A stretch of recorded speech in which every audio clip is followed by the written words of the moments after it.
Welcome back, guys. Welcome back. Thank you so much for being here. Welcome back to another episode of the Working Class Gamer Podcast. I am your host, Stalin Warren, aka Director Warren. I realized that I asked you guys to add me on PlayStation and I did not put my ID on the last episode. So I'm going to make sure that's here because y'all should add me, even though it's looking like I'm probably going to be playing a lot of single player games this fall. But if you want to play Warhammer, just add me. Listen, we got a good little episode today. I actually have, excuse me, I drank some tea and followed it up with water. I think I'm good though. I can feel, you know how when you burp and it like clears you out. Anyway, we have a good episode today. I have a full outline finally. I'm proud of myself. We're going to get better every single episode. You guys are going to get better in everything that you do because you're listening to me tell you that you're going to do that. And I just appreciate you being here so very much, just being here to hear me even tell you that. But yeah, so just, thank you guys again. I can't thank you enough for supporting me, encouraging me. You know what I'm saying? It just is real. You know what I'm saying? This is I don't want to say it's a passion of mine. I feel like passion indicates suffering. If you know me well, you know what my true passion is. But this gaming for me sits somewhere between passion and hobbyist. Like I'm somewhere in there. I don't suffer over games, but I do feel very strongly about them and the industry. So thanks for listening to me talk about it. We're gonna hit some quick notes first before we get into the meat and potatoes of this episode. Just some quick news that's developed over the week. First of all, this episode is dropping a day later than intended, simply because my sisters visited me for the weekend. It was my niece's birthday. Happy birthday, Zori. She is 4. I might bleep her name out, but anywho, yeah, she's 4. So we celebrated her on Saturday, and then one of my sisters stayed with me Saturday and Saturday night, and so we all like hung out over here. Me, my sisters friends, my girl, all kinds of stuff. Like it was nice. It was a nice little like Gen Z reunion, and I was the oldest in the room as the elder statesman of the Z generation. So yeah, it was good having them over. I was actually at one point playing my PlayStation with one of my homies. We were all just in here in the office, and my sister just brought up like, how me and her used to play games. She was asking me like, what was that one game? And I was telling her like it's Midnight Club 3. I actually came up playing a lot of games with my sisters before, just kind of coming into my own. But when you're the younger you are, the more you have to share with your siblings, especially like your experiences and stuff like that. So we played a lot of Street Fighter, Third Strike together. We played a lot of Midnight Club. Me and my middle sister, the youngest, like we didn't really play too much until we had a Wii, and so then we had Just Dance, and then we had Xbox Connect, and so we had Dance Central and stuff like that, and that's where everybody was involved. But me and my middle sister, we definitely played a lot of Midnight Club. She did a lot of practice mode and NCAA football '06 with me. Like half of my memories, I would say, on the original Xbox I have with her. So when she said that last night, it kind of came flooding back, and it is relevant to what we're going to talk about today. So just those memories coming back, like it was just a good little weekend. So I'm recording this a night later than I intended, but it is what it is. I don't anticipate any crazy things happening at the time of me dropping this episode. I also really want to only drop on Sundays, like over the weekend. I feel like this is just good Sunday evening into the week, into your work week content, if you will. And then it allows me to continue to absorb information and just my own experiences. But some of those little quick picks that I absorbed, it looks like the PS5 Pro is shaping up to be at least a good console. Digital Foundry did a great video on Final Fantasy VII Rebirth, and they were just provided a file essentially by Sony, and they kind of broke it down and then recreated that gameplay on the base model PS5 and compared the two. And I highly encourage you, if you're interested or not interested in the PS5 Pro, to go and watch that video that they did. It's on YouTube now, but I am a patron. I subscribe to their Patreon, And so I downloaded the high res HEVC file and looked at it, and it's a 4K 60 FPS file, and it looks really good. It really is a marriage of fidelity and performance with some improvements. And, there's some things that could be a little bit better, but by and large, there is an improvement from that base version to the pro version. Final Fantasy VII Rebirth is just a prime example, or not really a prime example. It kind of not begs for the necessity of the PS5 Pro, but it's one that is served very well by it. The performance mode in that game in particular, and I said this in the previous episode, Final Fantasy 16, that performance mode wasn't bad. But Rebirth's for whatever reason, it's just very soft. It's very just granular, you know what I mean? The motion is great, but just the texture of everything, the sharpness is just not there at all. And so it's good to see that that game is going to get a market improvement. GT7 looks amazing. I'm not going to play in 8K mode. I don't have an 8K television. But ray tracing with 60 FPS is going to be cool. I'd be curious to see what the difference looks like in that, because racing games it's really hard for me to kind of see where things could be better. I think Forza Motorsport, the 8th title, the mainline one that came out last year, was the first time I was playing like a sim console racer, and just thought, dang, this could look a little bit better. It feels like it's not as good as it could be. And then when I started playing Gran Turismo 7, that one in particular, just like it just, especially on an OLED, it just like, it screams like a nice V8. You know what I mean? Like the sound is amazing, but the visuals are just impeccable. If there is no better racer out on console. That's peak. So it looks like the PS5 Pro might be decent. I highly encourage you guys to go check out that video again from Digital Foundry. They always do great breakdowns, and I'm sure they're going to give us a few more as we head into October next week. And then first week of November, the Pro is going to release. Actually, pre-orders are open this Thursday. And they also open for the gray PlayStation 1 themed PS5 products of the entire line. So you'll be able to pre-order the Pro. You'll be able to pre-order, and I'll have a picture up for you guys, the Pro, regular Slim, controllers, including a DualSense Edge, which I really want. I really want a DualSense Edge, like that PS1 themed color. I'm cool, to be honest with you, on just like, I don't know, like I don't have that history with PlayStation. Even though I do play a lot of PlayStation today, I didn't come up on the PS1 and PS2. I came up on the Nintendo 64 and then the original Xbox 360. So I like in my formative years, I wasn't on PlayStation. I'm very aware. I'm aware now, and I was aware then of what was going on over there. A lot of my friends had PS2s. That's just math. If you had a console and we lined up like 5 kids on the playground that said they had video games at home, modern video games at home, when I was in elementary school and going into middle school. I was in elementary school around the time leading into the PS3. PS3 came out in 2006, so I was in 5th grade when the PS3 came out, and 4th grade when the 360 came out. That's when I got my original Xbox. I think my uncle, I'm pretty sure he upgraded like right when it came out, gave me his original Xbox in 2005. I had Madden 06 and NCAA 06. Those are my first games. That was my 4th grade was when I finally moved from the 64 to the Xbox. But at that point, I already knew other people. I had a friend in class at the time. He had an Xbox, and he was hyping me on it when I found out I was going to get that. But a lot of other people in our class had PS2s. Again, just math.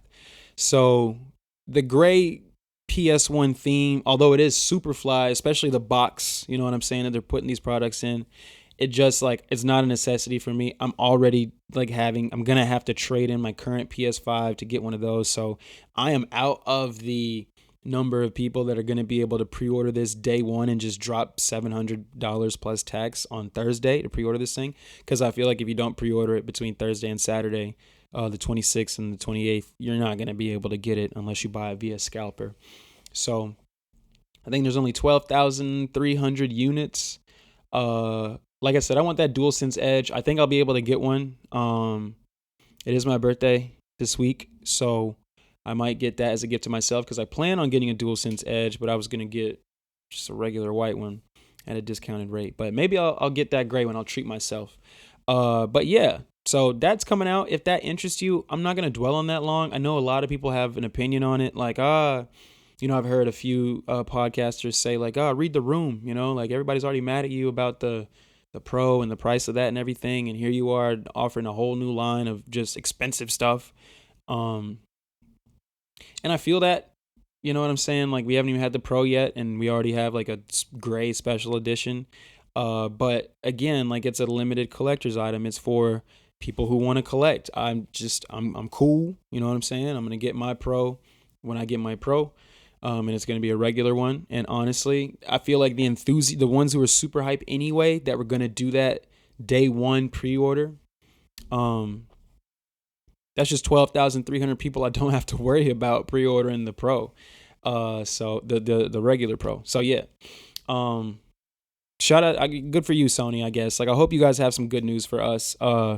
The word on the herd is that there's going to be a state of play this week. Maybe it'll drop by the time this video drops. By the time this podcast episode drops, we will see. Because you guys need to give us some, at this point, you need to give us something. I did a lot of Sony defending. Some people in the comments let me know, like on various channels and TikTok and stuff like that, that I was just defending Sony, I guess. And I get that. But I really was just trying to speak to the toxic discourse around the PS5 Pro reveal and what it was indicative of, and just the larger culture that is around all of that. The PS5 Pro conversation was just one example. Also, as you can see, I'm wearing headphones today. I will be wearing headphones in the future. I did have headphones. That would be a lie. It'd be a lie to tell you I didn't have headphones. I had the PS5 Pulse Elites. I just feel like they don't look good on camera when you're trying to record a podcast. These brand I'm not going to name are just like kind of inconspicuous or whatever. They get the job done. They're analog, because I really wanted to get those Astro A50Xs, but they don't have an analog connection, and I need an analog connection to monitor myself and not accidentally scream into the mic. That's kind of sensitive. So if you stuck it out with me on that first episode, thank you, but I will do a much better job of monitoring my audio levels. And I might get that Astro anyway. So yeah, possible state of play. This is the thing. I'm very neutral on what like I need to see, right? Like you could do anything and I'm cool with it. You could do anything. You could show me any game and I'd like it. It's either going to excite me or it's not going to excite me. I've got plenty of stuff I have to play, plenty of things I want to play in the future that are already like currently coming out that we know about, and we'll get to that later. So whatever they show, like the ball's in your court. For me personally, for Stalin, the ball is in your court. You can show me whatever. You can show me Ghost of Tsushima 2. You can show me, I wish Frontline Wars, I believe it is. It's getting something like that. Frontline Wars, Frontline Assault, something like that is getting a remaster as a Vita game. You can expound on that. But some of the rumors circulating this state of play are not very exciting, at least for me personally. I like Horizon Forbidden West. I am not a fan of Horizon Zero Dawn. I did not like that game in 2016 when I played it the first time. It just didn't hook me in. The world, even at the time that it came out, was not that pretty to me. That wasn't the most gorgeous game in the world. Because I heard someone say like, why are we getting a remaster? You know what I'm saying? Like, it's already gorgeous. It's not that great looking unless something has happened in the interim. But when I played it, a friend of mine like recommended the game to me. She was like, I think you would really like this. And I was just like, all right, I'll try it out. Wasn't feeling it. Didn't really get past like the first 3 or 4 hours. I was playing a lot of Assassin's Creed Origins at the time too. So this was 2017 when I played it, because Origins was out. Yeah. This was definitely 2017. I just wasn't interested at all. This is around February of 2017, and so the game had come and gone. Like it was out for a year. And she was just like, she was a roommate. She was just like, I really literally a roommate. She was like, "I really feel like you would love this game, da da da da," and blah blah blah. And I was like, "All right, cool." And I just remember playing it and just not feeling it at all. Um, yeah. So Horizon Zero Dawn getting a possible remaster on the PS5. I think some box art got revealed or whatever. Like, bro, it's just like it makes it look so obvious. You know what I'm saying? Like Herman Holtz, I believe that's how you pronounce his name. The pretty much the director of Guerrilla Games. He directed some of the Killzone games. I'm pretty sure Horizon Zero Dawn. I don't know if he directed Forbidden West. I think he did though. But he's now the president of PlayStation. It's just like, so are you just making sure that the IP you created, because I'm sure that's your IP, is just gonna get milked. We're already getting Lego Horizon, which I'm not mad at. Good, good for the kids and a good introduction for a much younger audience and just people who love Lego games. No disrespect to anybody of any age that loves Lego games, but to me, that's for, oh, I played Horizon Zero Dawn and now I have a 7-year-old. You know what I'm saying? And Zero Dawn might be too complex for them, but now I got a 7 or 8-year-old. You know what I'm saying? 9-year-old or whatever. I like this. I want to share this with them. I'm not mad at the Lego one. I just don't feel like we need a remaster. I don't think we need a remaster, but whatever. Because I'm sure there are people who feel the same way about the other game that is rumored to be getting a remaster, Days Gone. I downloaded Days Gone from the Plus collection. I've heard nothing but great things from that game from consumers, like just from regular people that I meet, that I talk to about games. Like there are a few people who have like told me, "Yo, you need to play that. You'd love that." Blah blah blah. Um, and I definitely want to play it. I was meaning to play it over the summer, like in streaming and all that kind of stuff, but I just never got around to it. So if that's a side, because the PS4 version on PS5 looks really great. So if this is another like Last of Us Part 2 situation where I just don't see like a significant difference, I'm probably not going to pick that up day one. If I do though, it would be out of support for Sony Bend Studio. I know they've been through a lot. I know that people who worked on that game, directed that game, feel very strongly about how they were treated after that game came out and the support they got from Sony. If this is indicative of like maybe them, I thought to myself, maybe they're trying to do a litmus test, you know? Maybe they're trying to see, all right, y'all have been crying for a Days Gone sequel if y'all really want to get the and it's a corny way of doing that. You could send me an email survey and I would say yes, I would buy that day one. If you made a Days Gone 2, that's one of those like series that I would just go ahead and play the next one. You know what I mean? If I missed the first one from so many years ago and y'all made a second, I would play it. Assassin's Creed, for me, that was one of those. Like I've never played the first Assassin's Creed. I played Assassin's Creed 2 though. Skip Brotherhood, played Revelations. But yeah, if they came out with a Days Gone 2, I would definitely buy it day one. But I feel like this is maybe going to be a litmus test. And if the price isn't too crazy, or if, the upgrades are marginal enough, I'll make sure to pick it up. It would only be in support of Sony Bend though. But the unfortunate reality is if I purchase that game, I am in turn, telling Sony that I approve of them remastering a game that literally nobody asked to be remastered. Like literally no one. We know the conversation. We know that people are asking for Bloodborne. We know that people want Infamous 1 and 2. We know that, but I've never heard a soul say they wanted a Days Gone remaster. So I don't know why Sony does this. Like Infamous 1 is screaming for a remake. Like it's a great game, but because of the PlayStation ecosystem, like it's just really difficult to go back and play that game. I don't want to stream games, by the way. Like period. I think Nvidia, just from my point of view, they're the only company that seems to have a good handle on cloud gaming. Xbox does pretty good. It's like good on its best days. It's still really bad though on its worst days. PS3 is not good, like, or not PS3, but just PlayStation, what it was, PlayStation Now, and like I haven't tried the premium subscription because PlayStation Now left a sour taste in my mouth. Like it was just never good. It was never good. I played Split Second and I played Devil May Cry pretty sure the original. Like I paid for PlayStation Now for a month and I canceled it after like trying. I didn't even do a free trial. I paid for it because I wanted to try the stuff out. And I was like, this is not it. And I don't know what it is. I don't know if it's the cell architecture of the PS3 that is holding PlayStation back from doing backwards compatibility similar to what Microsoft has done with the Xbox. But it's just like so many classic games are screaming, and all you gave us was The Last of Us and Uncharted. And some other stuff. You know, they play, but we've gotten some Sly Cooper stuff and all that. But some of the, to me, the glaringly obvious ones, like a Killzone remaster, even maybe just like Killzone 3, Infamous. You don't even have to do 2. I'd like, forget 2. Infamous 1, like the original. That would be amazing. That game came out in 2008. Like, I don't understand how we've got The Last of Us 17 times and we never even got an Infamous. And we did Second Son on PS4, and I know Sucker Punch pivoted and gave us Ghost of Tsushima, and they're definitely working on the second one, but we can't get Bluepoint to redo. I don't know. I don't even want to get into that because I don't know.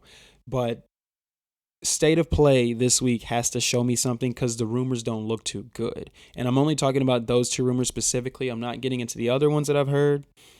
Because, like, where do y'all be getting some of y'all's news from? Like, some stuff like, oh, a product listing. Okay, for sure.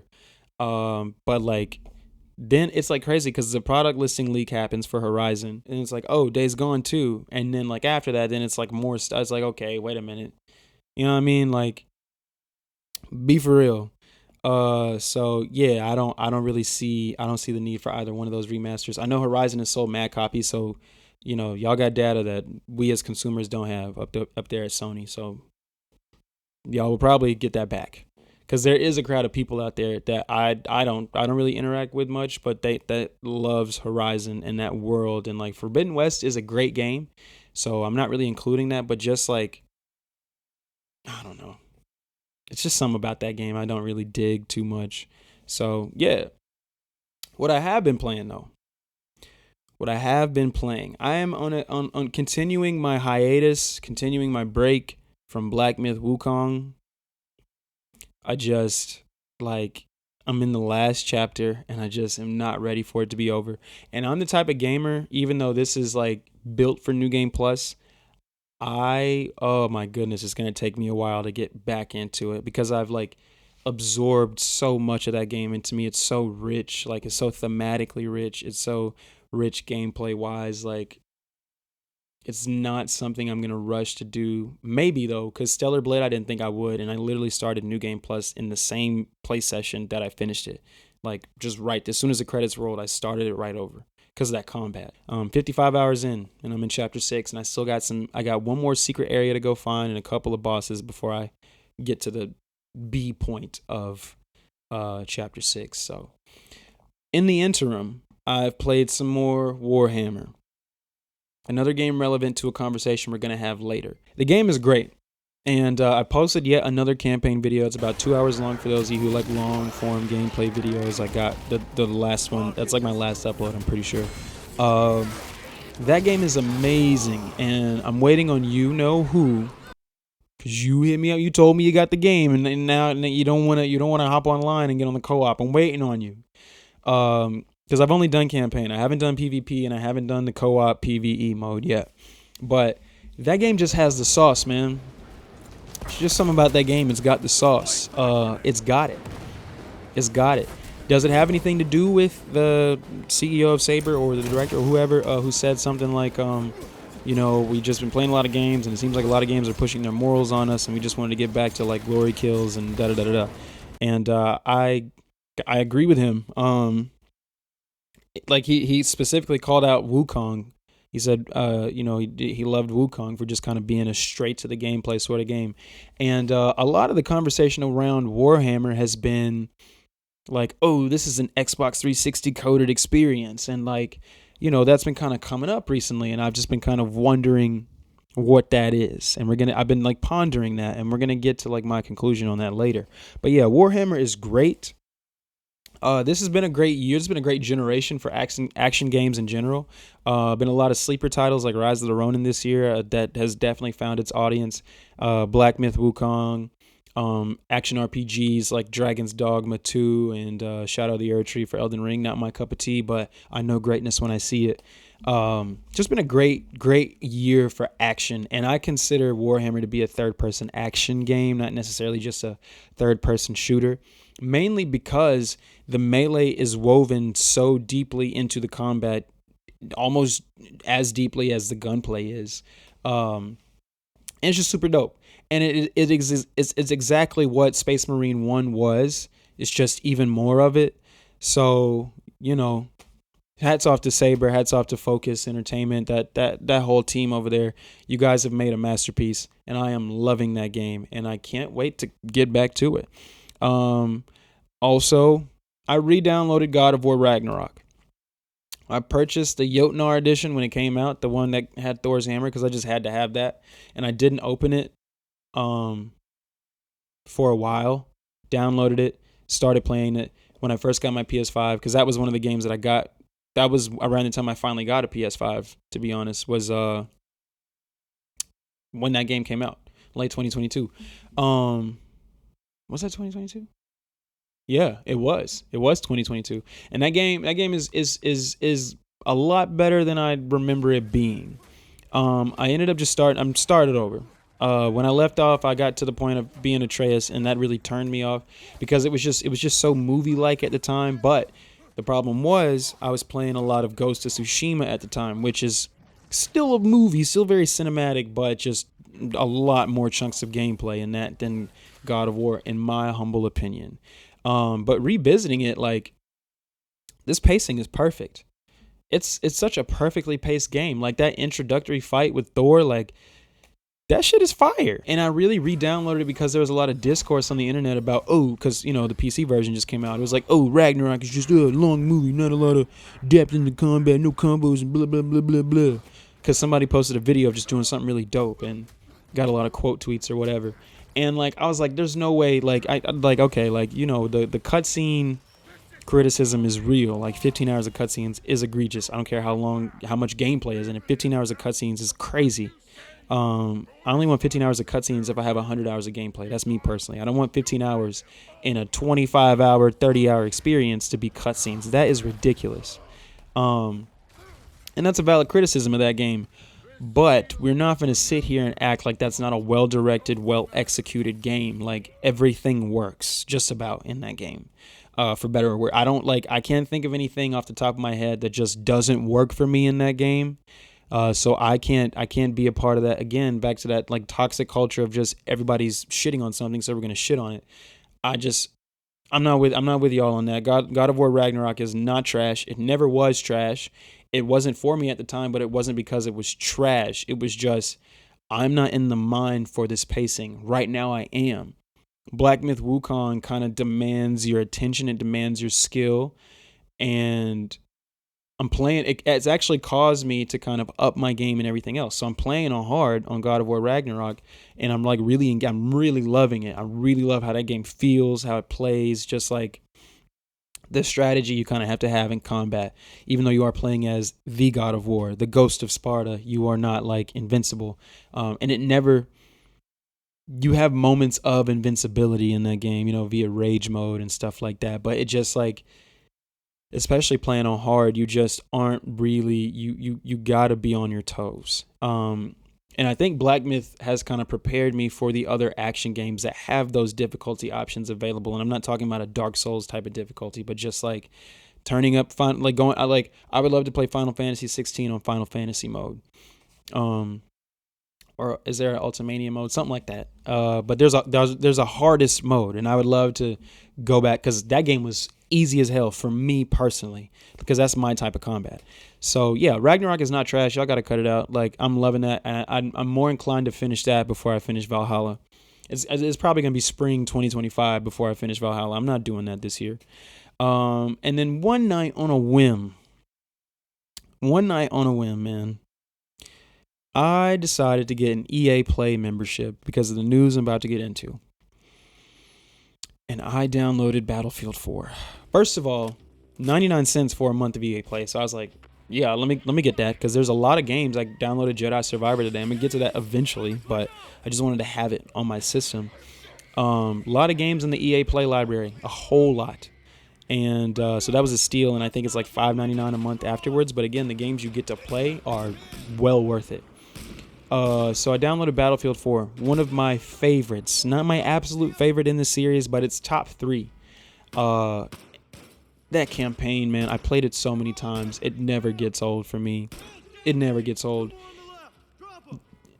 Battlefield 4, even though it was touted as like this just graphically forward shooter, its art direction has really kind of held it together because it came out when it came out, which I want to say was 2014. It had to be 2014. So yeah, like it still looks good on these newer consoles. It plays at a lock 60. Like it's I think on the Series X you can get 120 frames out of it. I was running it through the Elgato, and I don't have the current 4K 120 Elgato. I have the 4K 60 one. So I don't know if there are pass-through issues or if I just can't get 120 period on PS5, but I'm pretty sure it does 120 on the Series X. I know Battlefield 3 gets up there too.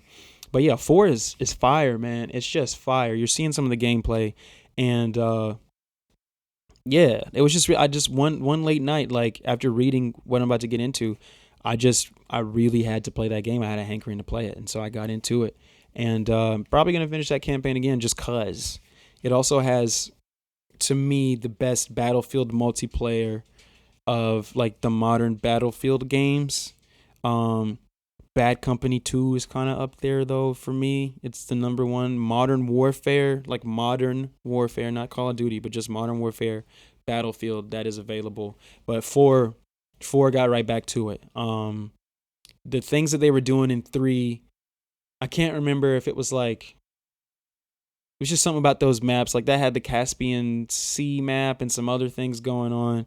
Battlefield 4, I'm just thinking about that operation, the locker, the jail locker one that's like in like the mountains or somewhere, like, and you're just in these long hallways, and it's just like 32 versus 32, and everybody's shooting at each other in these straightaways. It's just a fire map. That's one of my favorite maps of all time on any FPS. Battlefield 4 also had the sauce. It has the sauce to this day. And just bringing me to my next topic, it's just good to hear people talk about Battlefield 4 and say, yo, we are going to go back to what that was. If you don't know, now you know. And we already knew it's one of their biggest cash cows. Battlefield is coming back. We're going to get one next October. This time next year, we're going to be going through a whole bunch of gameplay and a whole bunch of even more press releases on the next Battlefield. Don't know what it's going to be called. Me personally, I wish that this one was going to be Battlefield 5, but they wasted that title with the Roman numeral on World War II. Nah, World War I setting, I'm pretty sure. One of the World Wars, whatever. I didn't play the World War Battlefields. I just, that wasn't... Battlefield 1 looked really cool, but I didn't play any of those, 1 or 5. It wasn't for me. Like, when I want World War stuff, I go to Call of Duty, unfortunately. But of the big shooters, Battlefield has always been my preference. So, Vince Zampella, an exclusive story with IGN, Battlefield is coming back. I'm going to show you guys the concept art. I think there might have been 2 pieces by now, but I know there's the one that had the title on there. We don't have an official title. It's just Battlefield for right now. But it's returning to a modern setting. It's returning to 64-player multiplayer matches. I know that 2042 was 128, and then it reverted to 64, or maybe gave you the option. But just focusing on 64-player matches, to me, that's music to my ears. I don't know if this is like some Mandela effect or whatever, but I vividly remember Battlefield 2042 being advertised as having 128 versus 128. You might not even play Battlefield. You might not even remember, but I remember 128 versus 128. And then they quietly dialed it back to just 64 v 64. You know what? Don't think it's going to, it was like maybe a month before the beta was going to come when they restarted the marketing campaign. And I don't know, I'm pretty sure they scrubbed the internet of the 128 versus 128. But when that was initially revealed, I remember, this is going to be fire. We're getting back to MAG. I don't know if you guys remember MAG on the PS3. That didn't happen. It was 128 player battles. my proof that beyond any video that I can potentially find that they were going to do 128 v 128 was how big those freaking maps were. Battlefield 2042, I remember playing that beta on Series X, by the way, and number one, the graphics not being all that, and I'll get into why I think that'd be going on. But the graphics weren't all that, and just the maps were too big, bro. Like, all I heard in that game was myself breathing, my player character just breathing and running across fields to get to wherever. Because the vehicles would be way over here, and the objectives would be way over here, and you would be spawning somewhere way over there. I won't even say in the middle of all that. You'd be spawning way over there. So it was just like, it was just a chore. Playing that game was a freaking chore, man, and I just wasn't into it at all.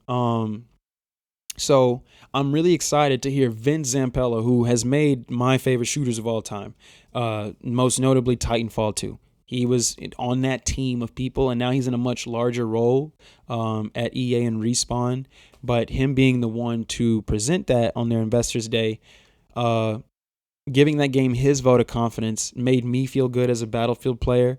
Again, he's up much higher up, so he probably would have had to do that anyway.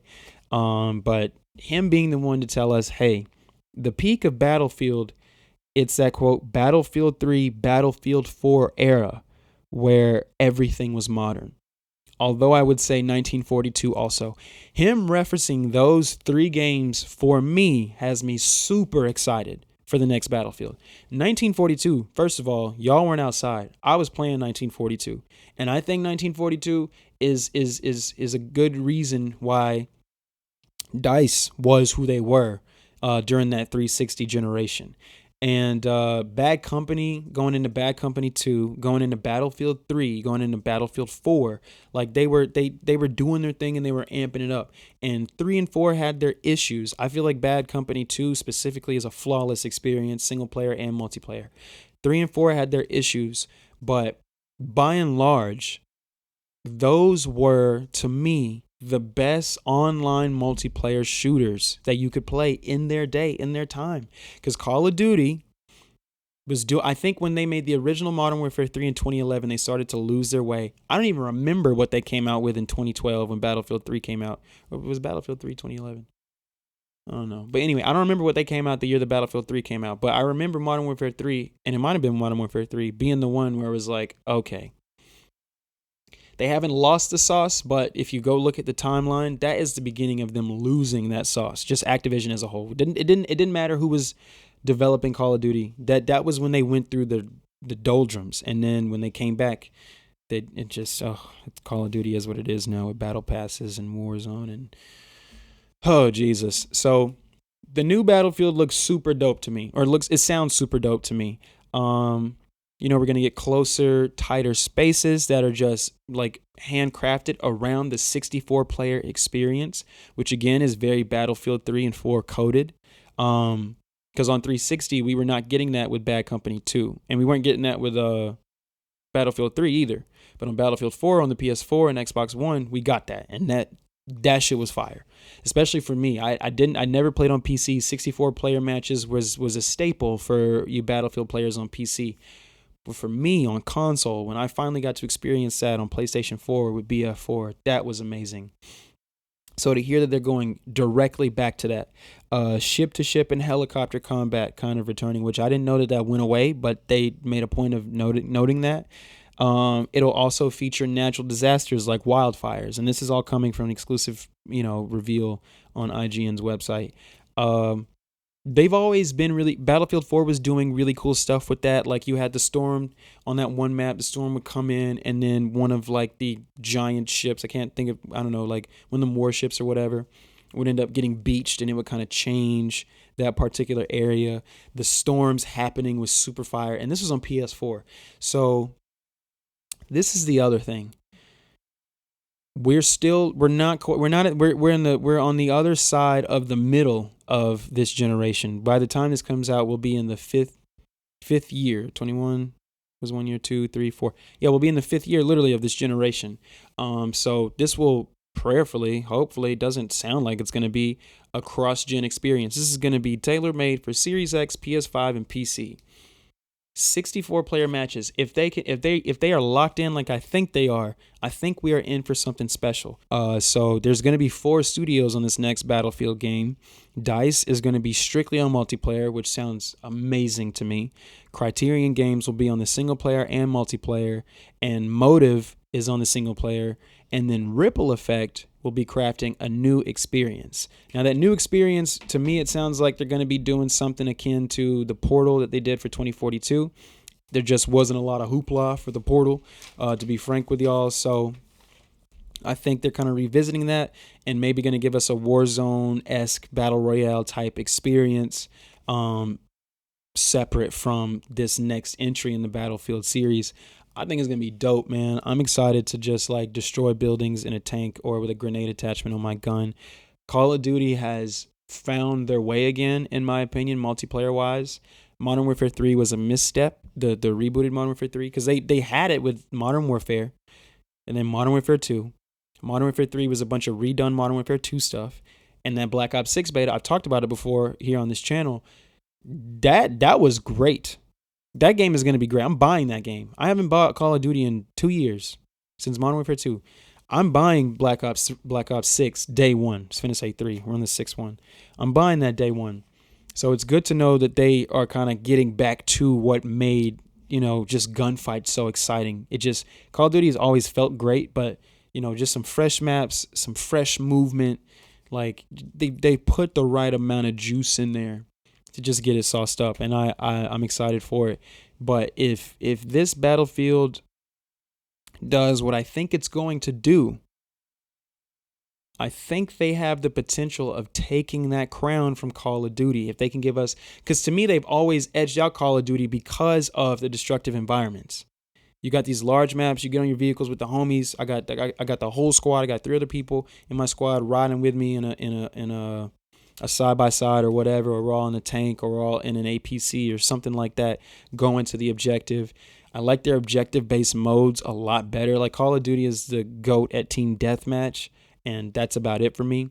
I'd rather capture the flag on a Battlefield map than a Call of Duty map. That's just me. I'll play capture the flag on Call of Duty, but I prefer it on Battlefield.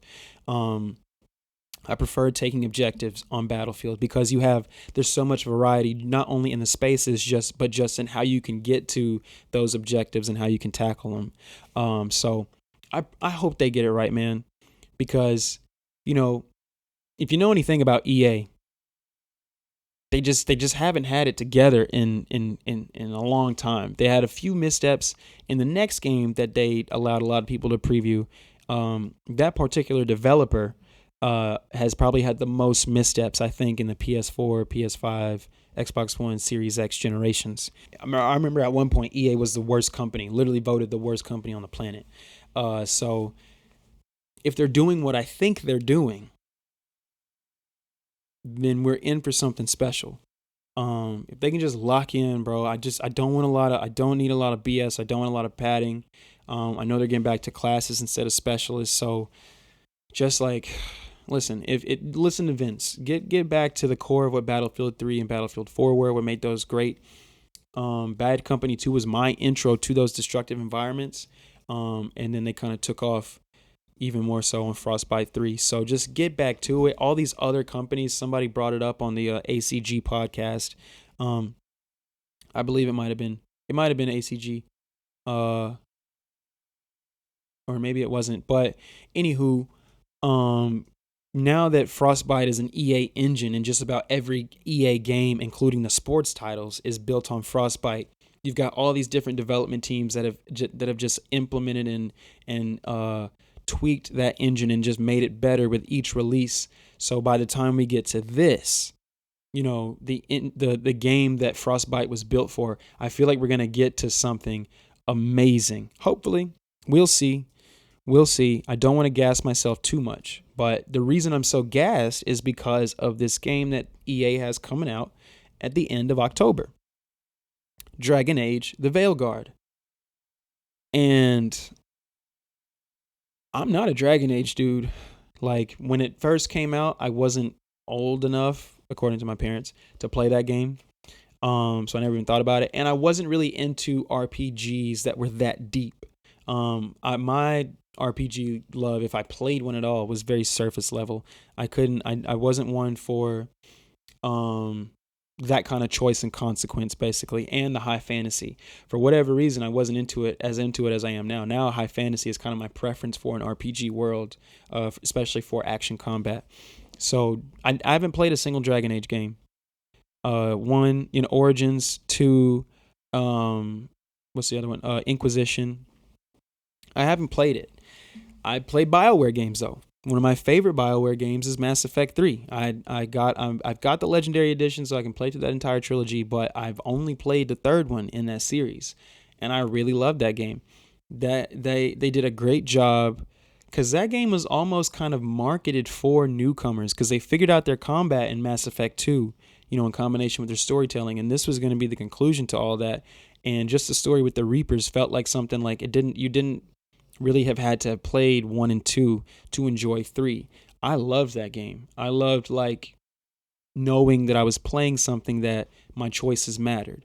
One could say that BioWare kind of lost their way a little bit after that. Something happened, and maybe it was just the corporate interests of EA, and just storytelling and corporations don't always mix very well. We very rarely get that just it's hard to capture lightning in a bottle. So Andromeda was not very well received. Inquisition, though it was game of the year, I mean, I was aware enough to know that there were those in the Dragon Age community that just weren't super fond of it, or people who loved RPGs that weren't super fond of that game. It still came away with game of the year in 2014, but there's a reason it's been 10 years since the last Dragon Age. Then you had Anthem. And if you know me, you know that that's my type of game. And Anthem just really crashed and burned. We never got that Anthem Next, that Anthem 2.0 update, kind of akin to what Destiny did with the Taken King, even though it was great at its core. The Taken King kind of made it even better. But we didn't get that with Anthem, man. And my heart breaks. My heart breaks. Like, I've literally rebought that game before for $1.99 because I was just itching for the flying around and the kind of combat that they had going on, the combinations you could do with your squad mates, and other javelins. And there's still a wall in that game that when you get to it, it stops being fun. You know what I'm saying? That I don't know how else to put it. It just stops being fun, and it's just not organized very well. Then you had the KOTOR remake, the Knights of the Old Republic remake that was supposed to come out. That getting canceled. BioWare has really been struggling.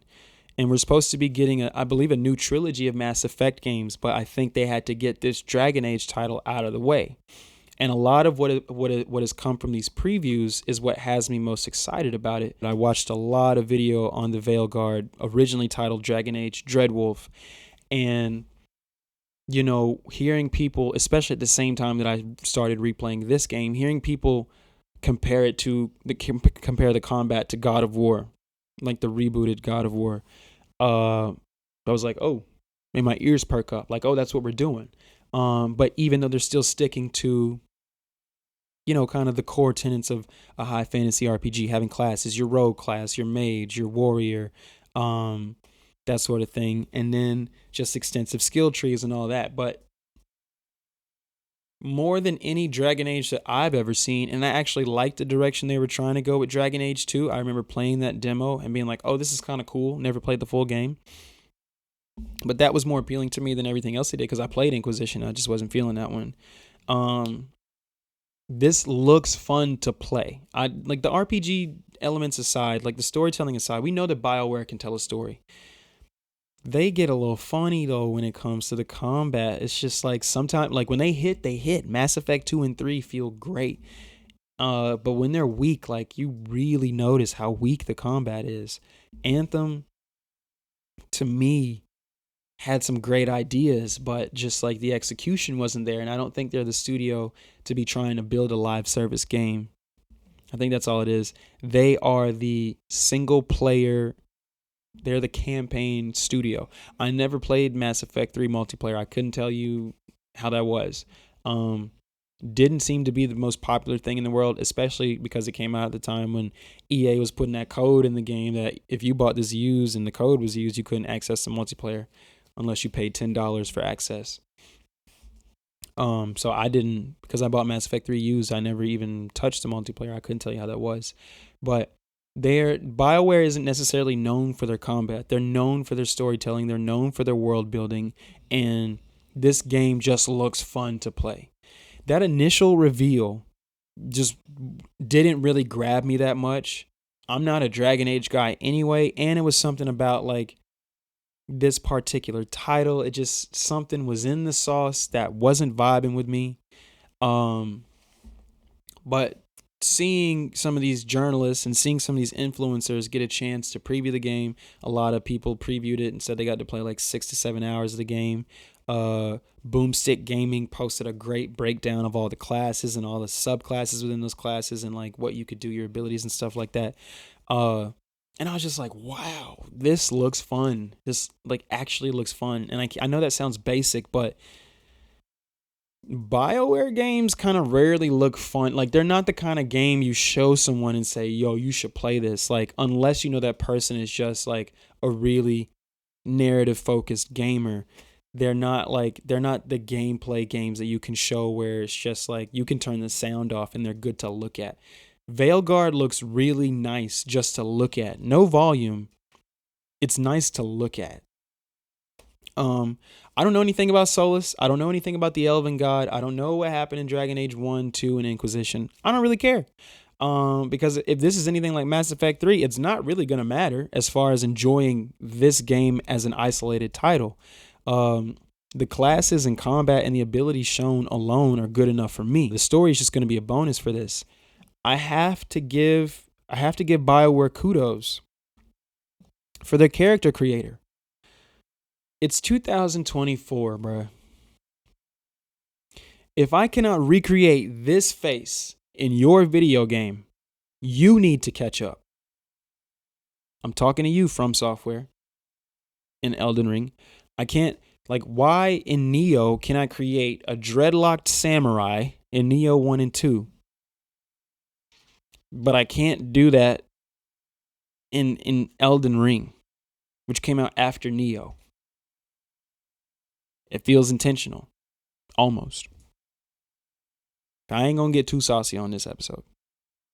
And then Dragon's Dogma comes out and has another incredibly robust and enjoyable character creator. And Cyberpunk to me was a masterclass in character creation, and it didn't have nearly as many. It didn't have as much as many of the bells and whistles as some of these other character creators like Dragon's Dogma and the upcoming Dragon Age, but it still was amazing. I could make this face in Cyberpunk, which to me, you know, some of y'all watching, you might not have this experience, but that matters. It matters. Even if I make an elf, I can make a dreadlocked elf. When I made my Arisen character in Dragon's Dogma and I chose to play as the Beastren race, you know, the lion humanoids, I have 2-strand twists in that game. Blonde. They're blonde. Like, Capcom is a Japanese company, so it apparently is not hard to give me a character creator to where I can create myself or any one of my friends without any difficulty. And there are games out there where you cannot do that. And the first thing that I saw before I saw these previews for Dragon Age was people talking about the hair. The hair was such a big deal. And hair is a big deal. Hair is a large part of representation. And while I'm not playing Warhammer to be seen, in a role-playing game where I'm supposed to create my character, I expect to be able to create myself. And I expect to be able to do that with more than just a clean fade or some cornrows.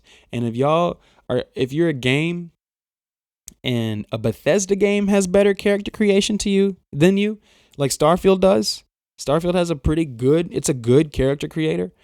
You have to take a look in the mirror and ask yourself why you don't have, certain options in your character creator. You need to ask yourself why, especially if you're a game that came out in the 2020s. I can't shoot you any bail if you came out in this generation, the Series X and PS5 generation, and you don't have locks and you don't have just some of the other things that might matter to other people that are in some of these games.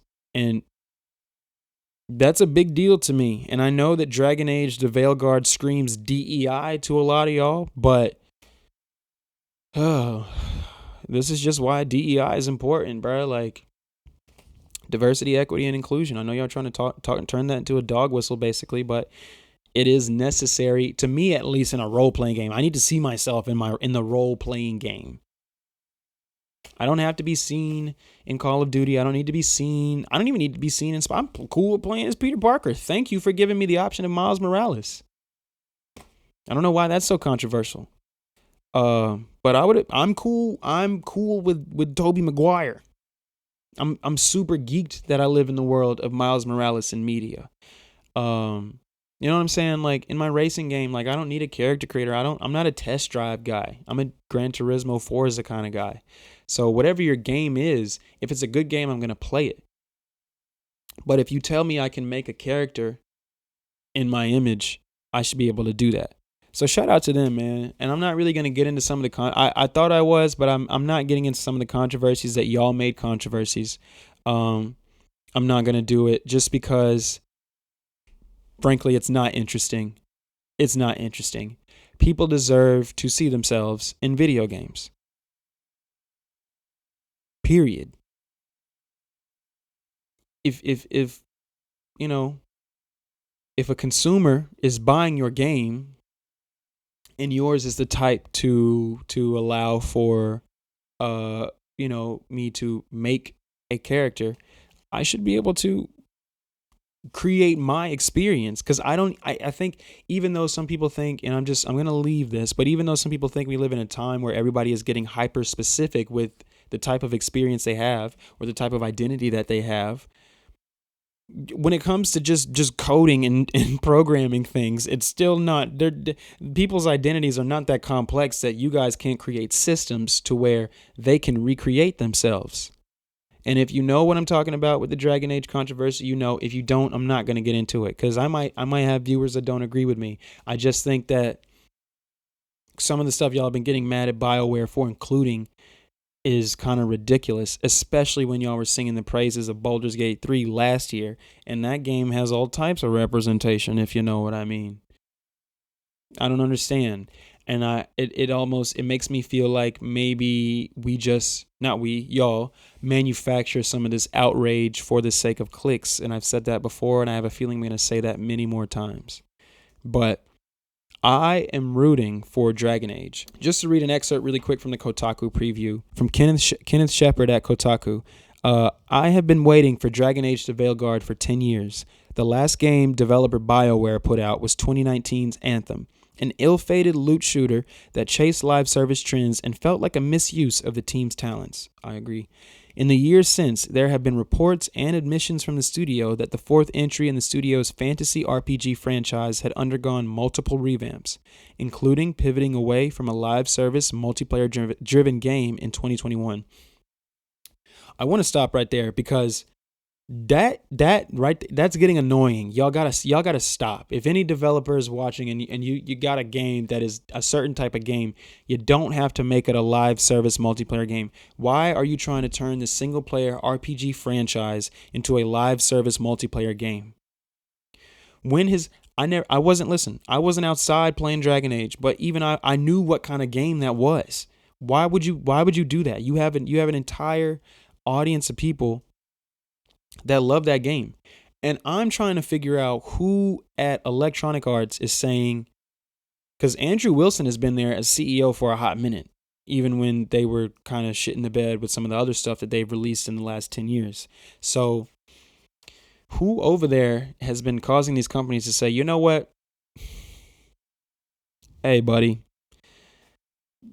this isn't the way that we should do this. Whoever you are, God bless you. Because a multiplayer live service Dragon Age game sounds stupid as hell to me. And just continuing on, at a glance, the Veilguard, with its emphasis on narrative and on the multiple well-developed three-dimensional companions you can befriend or romance, seems like a strategic shift back to core principles for a studio that has been fumbling to find its voice again. A lot of people love Dragon Age Origins, which, as you guys know, is or maybe you don't know, that's an Xbox 360 PS3 title. I'm noticing, and right now it doesn't feel all the way intentional, but I'm noticing that the best things that we are getting are kind of a return to form. Astrobot is just a return to form for Sony. Basic traditional platforming. Warhammer is not necessarily a return to form, because that's what we expect from Space Marine, but excuse me, in a sea of games that are doing this and doing that and have this kind of connectivity and that kind of connectivity and blase. It's cool that they were really, and that they are open about it, that they were we just want to make it fun to shoot and kill these aliens. And we want to give you an isolated experience in the Warhammer 40K universe. We want it to feel like Warhammer. We don't want it to feel like anything else. And they've really succeeded at that. And that the natural reaction to that was, oh my gosh, this feels like an Xbox 360 game. So to hear people say that this feels even differently from what Inquisition was, that it feels like it's back to the root of Dragon Age, I'm just noticing a trend. To hear Vince Zampella say what he's saying about Battlefield, we're going back. And me personally, and him mentioning 1942, I think, is very important. Because that's pre-Battlefield 3. That's in the midst of Bad Company doing its thing. And that game is very much a beloved entry in the Battlefield, just canon. And they started to lose their way with Hardline and everything after. But I just hope we don't get to a place where these developers say, all right, we're trying to get back to the Xbox 360 experience. Because number one, we don't even have a real clear idea as to what that is. Also, really quickly, I'm not dismissing PS3, the console, the games, or the players, because that system had amazing exclusives. But we're talking about the multi-platform games of that era. The Xbox 360 is just remembered very fondly. And I think that's why people say this feels like a 360 game. Nobody's saying this feels like a PS3 game, because the PS3 always had problems with a lot of these multi-platform games, the bigger ones like Elder Scrolls V, Skyrim. That cell architecture just didn't really agree with a lot of things going on from non-Sony first-party titles. So I think that's why the 360 is remembered the way it is.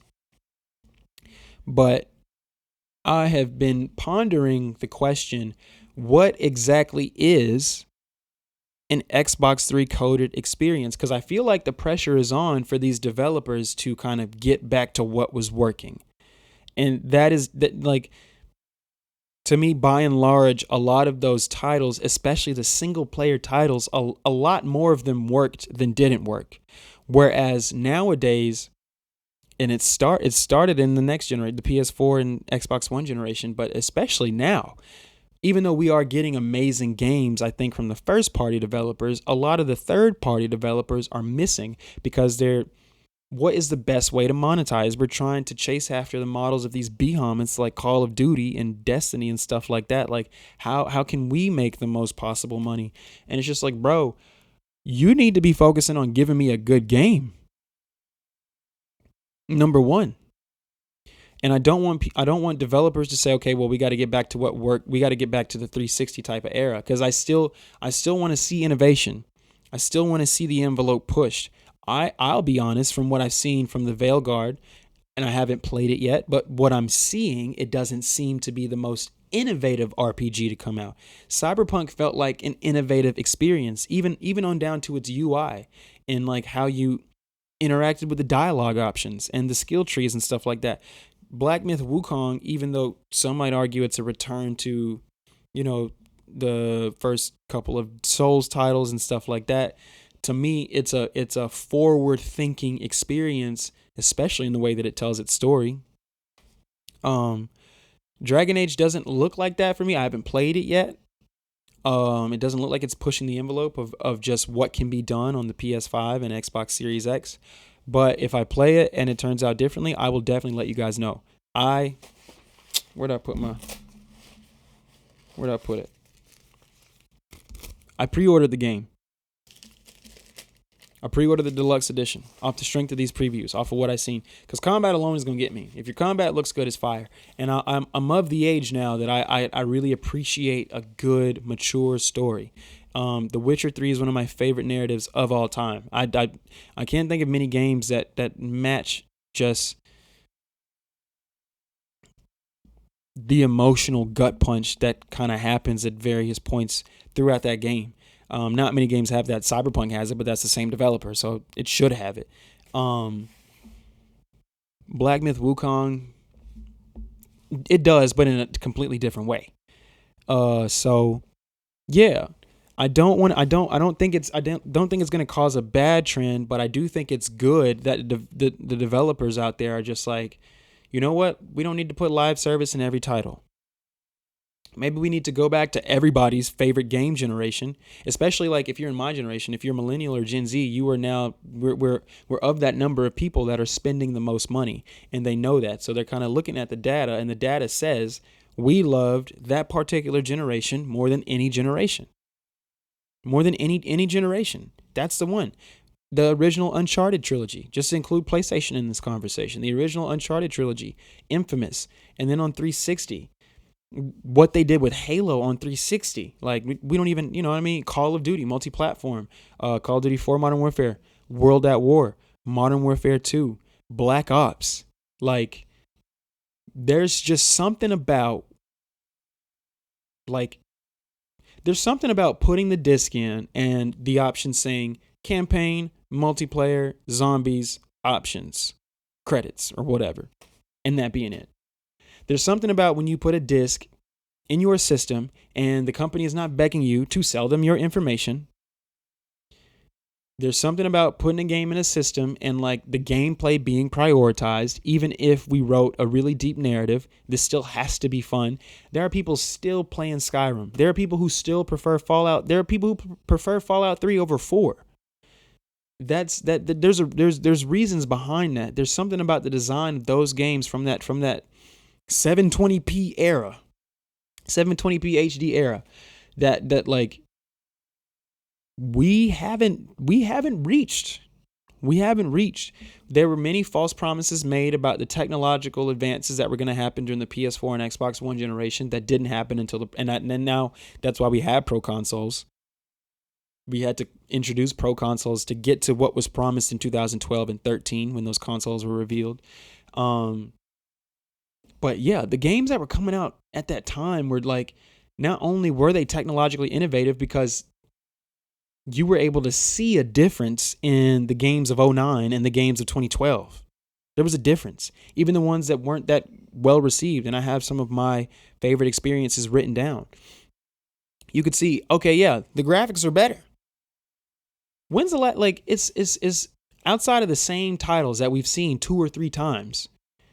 When's the last time a game came out and really blew your mind with its graphics, with its art direction and all that kind of stuff? Like, there are like Dragon's Dogma 2, like, it looks good, but like it's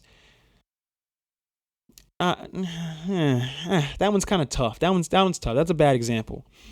I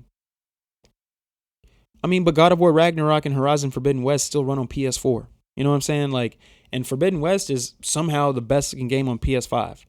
So we just haven't got to that point. I think we are now. I think Wukong and some of the games that have come out this year, Baldur's Gate 3 last year, like we're getting to that place now where there's a new threshold being reached. I think GTA 6 is going to raise that bar even more, but like significantly.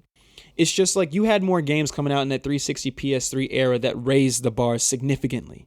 Like you had one of the games I wrote down, like, you know what? Let me just get into my list. Let me get into my list. And I think that's going to better explain what I think like the essence of the 360 experience was. I wrote down my top 5 Xbox 360 experiences. Now, before I give these to you, I specifically wrote my top 5 Xbox 360 experiences, meaning these are mine. I'm not speaking for you. I'm not speaking for gaming at large. I'm not saying these are the best games that ever came out on these systems. I'm just saying, for me, these made me feel a way when I played them, and always made me feel a way every time I played them. So I wrote down 3 honorable mentions, but a 4th one just came to mind. I'm gonna start with the first. My first honorable mention is El Shaddai: Ascension of the Metatron, which is a video game about the Book of Enoch. It's an action game about the Book of Enoch, a Judeo-Christian biblical text that is not in the Bible, that has a lot of just fantastical elements, like a lot of just like giants and angels and the hierarchy of heaven and all this kind of stuff. And Enoch being just a prophet that was shown around and shown all these places. It's super. It's. I haven't read it all, but it's just within the context of, I guess, Christianity. That particular book has so many fantastical elements, even though there's a lot of fantastical elements in just the main text. That it's just really cool, I guess, to me. It's all that kind of the lore, if you will, of that text has always been really cool to me. I didn't write it down. I should have figured out who the developer was, and I'll probably put it up on the screen for you. Whoever made that game, what a bold move to try to adapt that story, because it's not a 1-for-1. It plays like an anime, but the art direction of that game, I'm seeing it right now. I'm seeing the time that I was sitting in my living room playing that for the first time. I had never seen a game like that before. Number 1, I couldn't believe that this particular biblical story was being adapted. Number 2, I couldn't believe that it played this well for it to be like, it doesn't play like a faith-based game. You know how faith-based movies are like much lower budget than like your average comedy or romance movie or whatever? It wasn't the game version of that. So it didn't really feel like a faith-based gaming experience anyway, but it was just based on that material, and it came out really well. And it's one of 2 reasons as to why I am going to get an Xbox 360 very soon, because that game is not backwards compatible. It doesn't play on the Series X, Series S, or Xbox One. You have to play it on 360. And it is one of 2 reasons. The other being this one, which if I had played it, I'm sure would be on my list of top experiences, or at least in my honorable mentions, because I played the heck out of this demo, and I bought this game thinking it was backwards compatible, and it's not. And I don't know why I didn't do my Googles, but I put it in the system and it didn't play, and that's how I found out. So this is the other reason why I'm going to get a 360, so I can play this, because I never got to play it all the way through. Just put that there. But yeah, like, that one is crazy. If you've never played it, check it out. If you have a 360, get it off of eBay. I think it's like $20. If that, like, it's worth checking out if you like action games. If you're a Metal Gear Rising, Revengeance type of person, and I'm mentioning specific 360 era titles, Bayonetta type of person, El Shaddai is in that class. It's in that class. It's cool. It's got a really cool like watercolor aesthetic to it. Whatever. My other 2 2 more honorable mentions: Rage from Bethesda and id Software. Just a really, really like underappreciated game. I feel like still, like, it got a sequel, but it just, that first one had a very specific aesthetic. You had John Goodman in there. His voice, a lot of great voices in that game. But the art direction of that game, number 1, it was id Tech 5, which, again, going back to pushing the envelope of what the Xbox 360 and PS3 could do. There's a night and day difference between like games like Cameo and Blue Dragon and then Rage at the tail end of that generation. Like there's a considerable difference in those 2 titles. In those titles, Rage was great. I really wanted to play that game because of the graphics, because of what I saw. And then when I played it, it was like, oh, this is what an old school shooter feels like. And because of Rage, that's why I was there day 1 for the first 2 Wolfenstein games. Because that I love that aesthetic. I love that, like, this is a 90s shooter in a 2011 package. And that game to me is begging for a remake or remaster, because I would love to see it updated, I guess, on the same engine that they were making like Doom Eternal and the next Doom on like 4K 60. That game would be amazing. It was super dope. It was around the time where you started to you needed a hard drive on that 360. There was a second disc. You know what I'm saying? There's a second disc, and not like an install disc. Like part 1 was on this disc, and then, all right, you finished part 1, now you got to put in the part 2 disc. And even that kind of felt like an experience. You know what I'm saying? Having to make sure, because I think on the first disc there was the HD texture pack on there that you had to install first, and you had to have hard drive space for first. And so then the game drew from those assets on the hard drive, and then when you put in the second disc, it did the same thing. It was just really cool game to me. Really great, like single player 12-hour shooter, like no multiplayer. There was multiplayer. There was a multiplayer, like freaking death race mode, which was super fire. That was super dope. There was no like shooting, like first person shooting, but you had like guns on your vehicle or whatever. But yeah, the campaign, just a well designed, like handcrafted, like campaign with levels, like real levels. Like it was linear, but not linear. It had open world, but not necessarily like it. It was just a hybrid fusion of some of the best of that generation. That at the time, it wasn't out here getting 9s and 10s, but it was a 9 for me. So that's why it's in my honorable mention. Syndicate is another one, a cyberpunk type of shooter, first person shooter from EA that had its like own clear art direction, had like a very dope art direction. First of all, cool graphics, really cool graphics at the time. Just a really cool aesthetic, like guns that had different sights. You could do the whole, it had a sight like here, and now I had a regular sight, and blah, blah, blah. You had abilities. So like in the same way that in Cyberpunk 2077, you can upload hacks to people, you were doing that in Syndicate. And that game came out in 2012 or 2013, somewhere around there. 2011 to 13, don't quote me, but it's not you can't get it on PS4 or Xbox One. It is backwards compatible on Xbox One though, and it is really good, especially in hindsight. But now I'm gonna get to my top 5. See, the thing about the Xbox 360 for me, when I was a child, I was 13. Late 2009. This is when I first started really like watching games coverage online. I used to go to games.yahoo.com all the time because they used to have the news on there in addition to games that you could play. And they had like, on games that were upcoming or already out, like they hosted videos on the game. And most of the videos that they hosted were IGN videos for whatever reason, which is why like I still kind of read IGN to this day. I just have that muscle memory of going to that site because I went from Yahoo Games to IGN, and then it's like, oh, there are mad gaming publications out like on the web out here besides magazines. Because I was reading Game Informer like my whole life. If I get a hand on a copy of Game Informer, official Xbox magazine, especially OXM, loved OXM. PlayStation Magazine, whatever, I was going to read it, but I didn't realize that there was this heavy online presence, right? So, I was like, I wanted 360 so bad. And, at that time or PS3, I wanted something. I wanted one of those consoles. But for whatever reason, as a child, I remember like praying for an iPod Nano for Christmas. Like I used to pray like multiple nights in a row to God, like, please let me get an iPod Nano. Cause I was getting into my music thing too. I was downloading my MP3s. I was listening to everything. I was listening to Skrillex. I was listening to Kid Cudi. I was listening to Aerosmith, like every genre of music. Now I listen to just like a few different ones. I really listen to artists more than genres, but at the time I just had everything, like movie soundtracks, everything on these little cheap MP3 players. And I was like, bro, like, again, like I'm 13, like, so I'm in 8th grade because I'm a year behind. So I'm like, I'm in middle school and like, everybody got like iPods and stuff like that. And I was coming to school in 6th and 7th grade with a CD player. And like looking back, like there was nothing wrong with buying CDs. We need to buy more physical media anyway because it still sounds great. But y'all know how it is. This is middle school. It's the aesthetic. I wanted an iPod so bad. I knew the price of the iPod. And, the universe works in mysterious ways. So, I got a few gifts and I also got $150.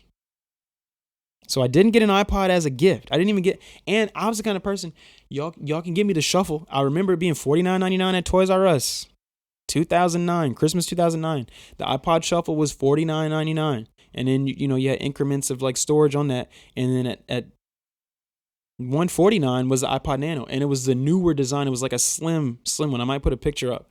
I wanted it so bad. I didn't get any of the above, but I got $150. Now, mind you, I'm 13. I just told y'all in 2005 4 years prior, I got the original Xbox. It's being phased out. The last, I think like the latest game that I was able to play on that, like I think X-Men Origins Wolverine, when I realized I couldn't play that on Xbox, I was like, oh, dang, like I'm getting left behind. And it was different than like when I was in 3rd and 4th grade playing on a Nintendo 64 while the PS2 and original Xbox were out. I didn't really care. But you're hearing what everybody else is playing. You're going to your rich friend's house that has a PS3 and a 360, and everybody's showing me Fallout 3. Like, yo, you got to play Fallout 3. I remember me and my buddy played like in a 6th grade sleepover, like we played the entirety of Call of Duty 4 in one night. And then at the other home, because we were a trio, and at the other homie's house, we went over there and played Halo 3 like in two nights. Like, so I didn't, and we had a Wii. I had a Wii at my house because I had 2 sisters, you know what I'm saying? So my parents, everybody thought that the Wii was the best thing ever. And I just wanted an Xbox 360, bro. Shout out to Walmart, man. Mind you, we still had the big box TV with the fat ass on it. You know what I'm saying? Like that was coming out of it on the back end. It was like 50 pounds. So we were about to get an HD TV. Me and my pops used to go to Sam's Club all the time. Like I used to, like, bro, I was a weird like 12 and 13 year old. Like, I used to fantasize about the electronics I want, which is like, if you've ever been to like this space, this is like the manifestation of who I was at 13. Like this is everything he ever wanted. So, but at the time, you know what I'm saying? Like I can't work, I ain't got no money, and I just like, I can't, like, my parents ain't gonna give me all that. I wanted a PSP. I wanted it all. I wanted to play everything. And shout out to Walmart, bro. They had that refurbished Xbox 360 with a 20 gigabyte hard drive for $129.99. And I still was like $5 short on my shipping. Shout out to my pops, though. You know what I'm saying? He made it happen. Gave me $5 extra. And I ordered it online. And I like that. I think I developed a lot of who I am today in that process of like deciding, you know what? I think I'm cool with having like the MP3 player that my grandma got me off of the QVC channel. I'm cool with it. It's playing all my music. It sounds good. I didn't really understand bit rates at the time. All I knew was aesthetic, but I accepted the aesthetic of the MP3 player I had. I didn't care. At that moment, when I saw it, I didn't care. And I did my research, and I was like, and then my cousin, bro, he had a PS3. And my cousin had mad demos when he got his PS3. He was a PlayStation kid. PlayStation 1, PlayStation 2, and then PS3. And he's like 4 years older than me.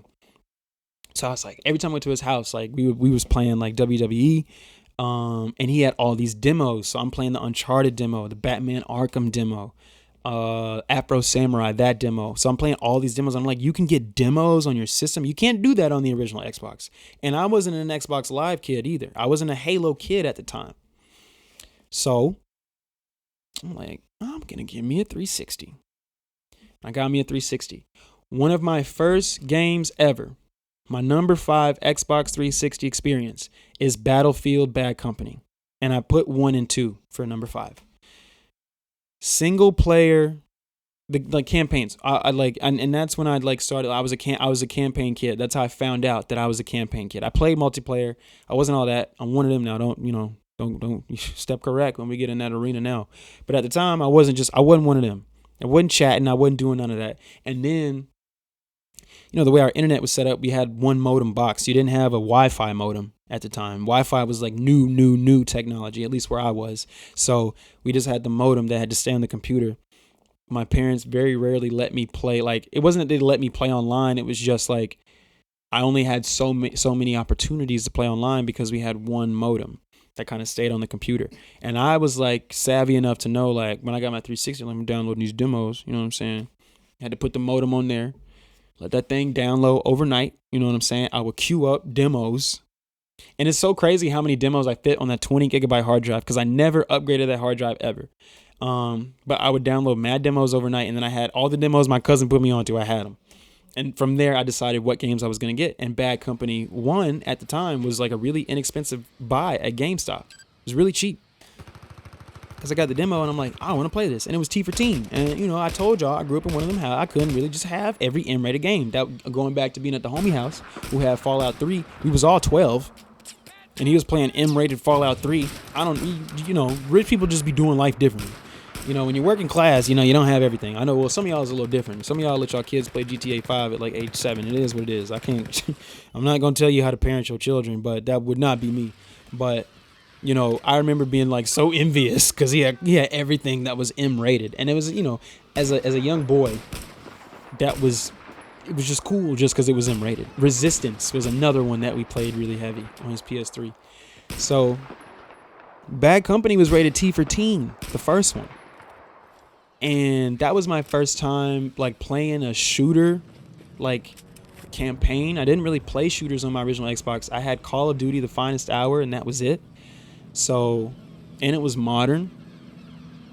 It had the right amount of blood in it too, and cursing. It's like a hard PG-13. Like they got a lot off in that T rating. Kind of how the Uncharted games get off with a lot, even though they're rated T for teen.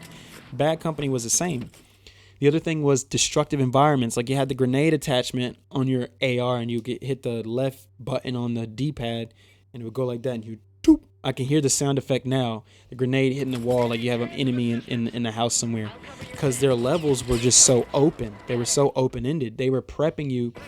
That was back in the day when campaigns, you know what I'm saying? Campaigns were practice mode for multiplayer. Like, Battlefield's campaigns were designed as if you were going to step into multiplayer right after. Like, the levels were these open maps. They were that way in Bad Company 1 and 2. Kind of Battlefield 3 and 4, but not necessarily in the same way Bad Company 1 and 2 were. And I just played so much. I played so much Bad Company. Multiplayer. I played so much multiplayer. Just the story of getting the gold bars. It was a really cool story in the campaign. The multiplayer was dope. I think it was 32-player multiplayer, if I'm not mistaken. So it was more than Call of Duty at the time. So it felt like a lot of people, and again, destructive environments. You had tanks, you had helicopters, you just had stuff going on. And then Bad Company 2 was just a significant improvement, and Bad Company 2 had some really DLCs, especially the Vietnam DLC. That one, oh my God, I wanted that one so bad, and I never got it. But I did have Bad Company 2 though. And Bad Company, I remember I can hear the music right now. The music of that game, again. This was back when, part 1 and part 2, there was a graphical difference. You know what I'm saying? You kind of get that on the Sony first-party titles. The first-party titles of either company, Xbox and PlayStation, but not necessarily in the multi-platforms, for real.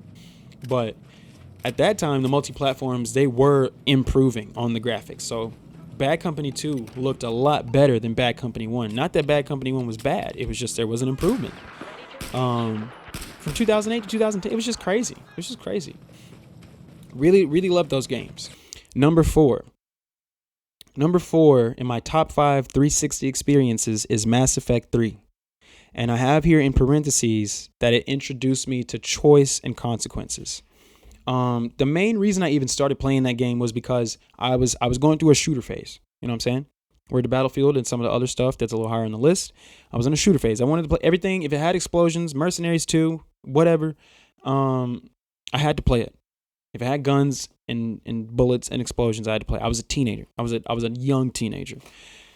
Mass Effect 3, though, I was a little more developed as a teenager. I was about 16, I think, when I played that game. Didn't play the first two. When the first two came out, I was not of age, according to my parents. I couldn't play it. So Mass Effect 3, again, was marketed almost like a game that anybody could play, even if you hadn't played the first two, because it was just dealing with a universe-ending situation with the Reapers. And I remember, reading and watching about Mass Effect 2 and the improvement, and just like the combat was so much better. And then they had a Mass Effect 3 demo. They had a Mass Effect 2 demo also. So when Mass Effect 3 started to get marketed, I was like, yeah, I want to play that. I'm going to play that. I know I'm of age, It's got aliens. It's not really killing people, Mom. You know what I'm saying? So I got it off. Mass Effect 3 was so dope, bro. That was like the first real RPG I played. And I think it's part of the reason why still to this day, I am an action RPG kind of guy. There needs to be more action than just like the average RPG. I think it's pretty influential on the RPG market as a whole, because most RPGs that come out today have to have a great deal of action going on. Even Baldur's Gate 3 has to have really good combat, even though it's not a real-time combat game. But Mass Effect 3 had a really cool story. I remember being a lot of hoopla, about like the ending. I remember them doing the update so that you had more options for your ending, because some people who were hardcore 1 and 2 players were just like, this isn't satisfying. I thought it was cool. Your companions, the side missions you could do, the amount, it giving you a very visible representation of, if you do this amount of things, you'll get this type of ending or this grade of an ending. And just like, I really loved that game. I didn't really figure out how to romance anybody in it. I think I also might have been avoiding romancing people because I just didn't want, I knew Mass Effect 2 had a sex scene in it, and I just did not want my mom to walk in and there'd be a sex scene happening in Mass Effect 3 with some alien girl, and then her tripping on me because there's a dude, a human dude, doing it with an alien. So I think I might have avoided romance in Mass Effect 3, but I still really enjoyed that game. And that's why it was so disappointing that Andromeda wasn't good.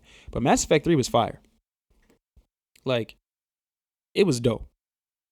There were no two playthroughs were the same. Everybody was doing their own little thing as Commander Shepard.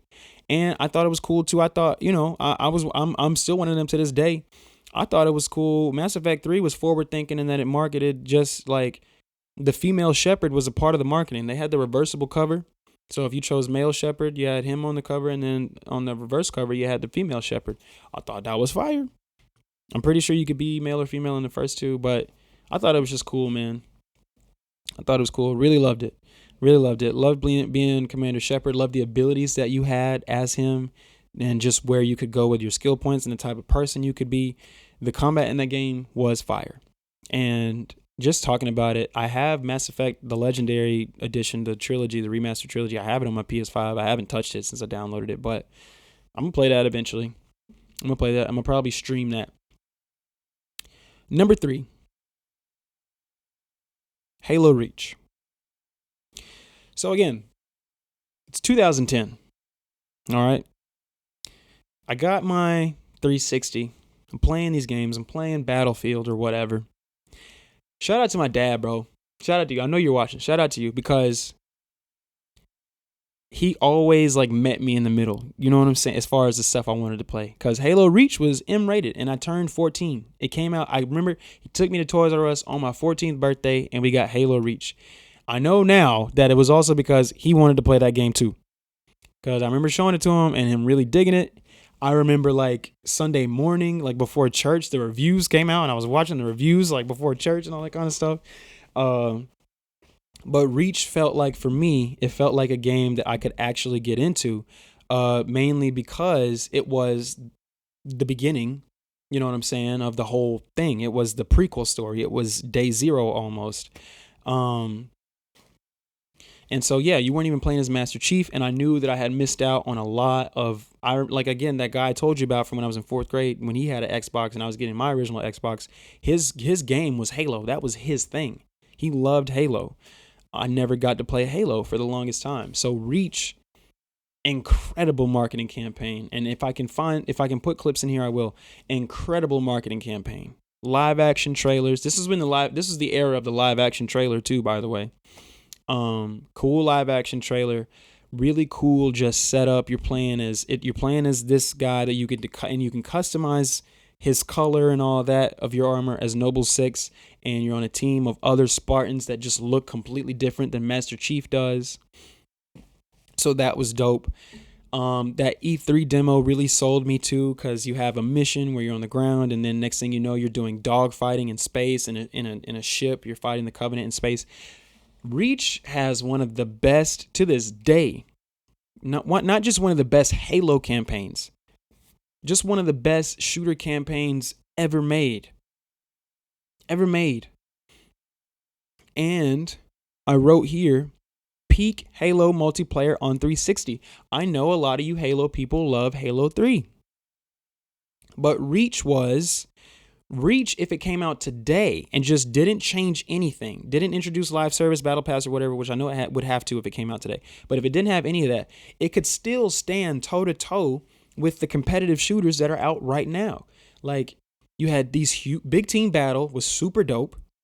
Again, you had the customization of your noble, so that carried over into the multiplayer. Whether you were red or blue, all of your stuff was there, right? So everybody kind of looks a little bit differently on the battlefield. it looked, again, back to graphical upgrades. Reach looks markedly better than Halo 3. It looks markedly better than Halo 3 ODST. And ODST ain't no slouch. But Reach looked amazing and looked like, oh my God, like we have reached it. We are reaching new heights in the technology available to us as far as the games that are coming out. Reach was fire. Reach, I'm gonna keep it a beam with y'all. Reach is the first game to ever make me cry. If you know, you know. If you beat that game, you know exactly what I'm talking about. That brought me to not tears. Let me not do too much. I wasn't like in here boo-hooing, not in here at my house. But I was feeling it. I ain't feel that way with Mass Effect 3. And I think I played that after, but I didn't feel that way with that one. But that, like, Halo Reach, like, oh man, like I can't tell you how many times I played that campaign on Xbox 360. Like, and then like I played through the first time, telling my dad about it, and then like he was a Borderlands guy. So around after that, like, because I had Halo Reach for a long time, I never traded that game in. I never traded that game. And I was like, listen, I was kind of like weird in that, like, I loved when the companies change up the packaging. So Xbox 360 in 2010 changed up their packaging and their like logo design. Like, y'all know what I'm talking about. And so it was just, the cover was different and all that kind of stuff. Like, yeah, man. Halo Reach, I got a lot of memories with that game because he was a Borderlands guy, but we ended up playing a lot of Halo Reach together. We played that campaign together. You guys remember Firefight? Firefight mode was introduced. It was introduced in ODST, but it was just made way better in Reach. We played a lot of Firefight. We played a lot of Rocket Fight. Rocket Fight was a specific mode that they had where you only had rocket launchers. And for those of you who don't know, Firefight was just a mode where it was just a wave-based mode for Halo, kind of like Horde mode in Gears of War. Kind of surprised Gears of War didn't make my list because I played all of those on 360, but these just had a bigger impact on me. Gears of War 3 had a huge impact on me, but Halo Reach, because I played a lot of shooters and I couldn't include too many shooters on here. Halo Reach, though, that was the one. It was just forward thinking. It was amazing, and it had life. It had a life. It had a long, long, long life. Long life. Love that game. I have very fond memories of Halo Reach. Just on down to the Toys R Us trip to pick it up, man. Like, I have very fond memories of it. Number 2. And this game came out before Mass Effect 3 and Halo Reach. And that is Batman Arkham Asylum. Arkham City was fire too. Don't get me wrong, it was dope. But Arkham Asylum was the one. Arkham Asylum is like, it's the blueprint for a lot of action games, a lot of third-person action games, not just superhero games. Shadow of Mordor and Shadow of War. It's the literal blueprint. It's going to be the blueprint because it's the blueprint of Shadow of Mordor. It's going to be the blueprint of whatever the Wonder Woman game turns out to be from Monolith. And I pray that game don't get canceled when it comes out. It should be coming out next year. But yeah. Oh my gosh, Arkham Asylum. Again, sometimes games came out and it was just like, this looks crazy. And Arkham Asylum was one of those. An Unreal Engine, I wrote it down, Unreal Engine 3. We're on Unreal Engine 5. Unreal Engine 3 was the peak. And I think if they get 5 right, 5 could be the new peak. Because 5 is pretty dope to me. It's putting out some good looking games. It's just they got to get it optimized right. But, or whatever the proper terminology is. But Unreal Engine 3 gave us some gorgeous games. And Arkham Asylum was a top 5 best looking game available to me the entirety of the generation. It came out in 2009. And y'all know that generation lasted through 2013. There was some bangers that came out. I can put Arkham Asylum next to my number 1, which should be kind of obvious at this point. But it was that combat. Forget the graphics for a second, bro. Again, I told y'all that was my intro to IGN, right? Well, Yahoo Games is my intro to IGN videos. So Burnout Paradise, watched a lot of videos on Yahoo Games that were from IGN at the time. Borderlands 1, Batman Arkham Asylum. Shout out Sefton Hill. I remember your E3 demo. I can hear you talking about it. Showing us the free flow combat and then showing us the stealth combat. There are games to this day that still don't know how to give you distinct feelings when it comes to action combat versus stealth combat. Like just hand to hand, we finna go at it versus nobody knows I'm around and I got to pick off everybody one by one.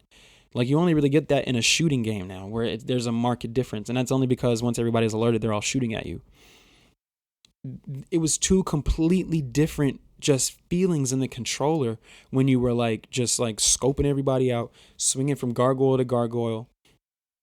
And listen, in making this list, I bought Batman Return to Arkham. It was on sale on PlayStation Network for $4.99. Return to Arkham is the 2-pack of Arkham Asylum and Arkham City.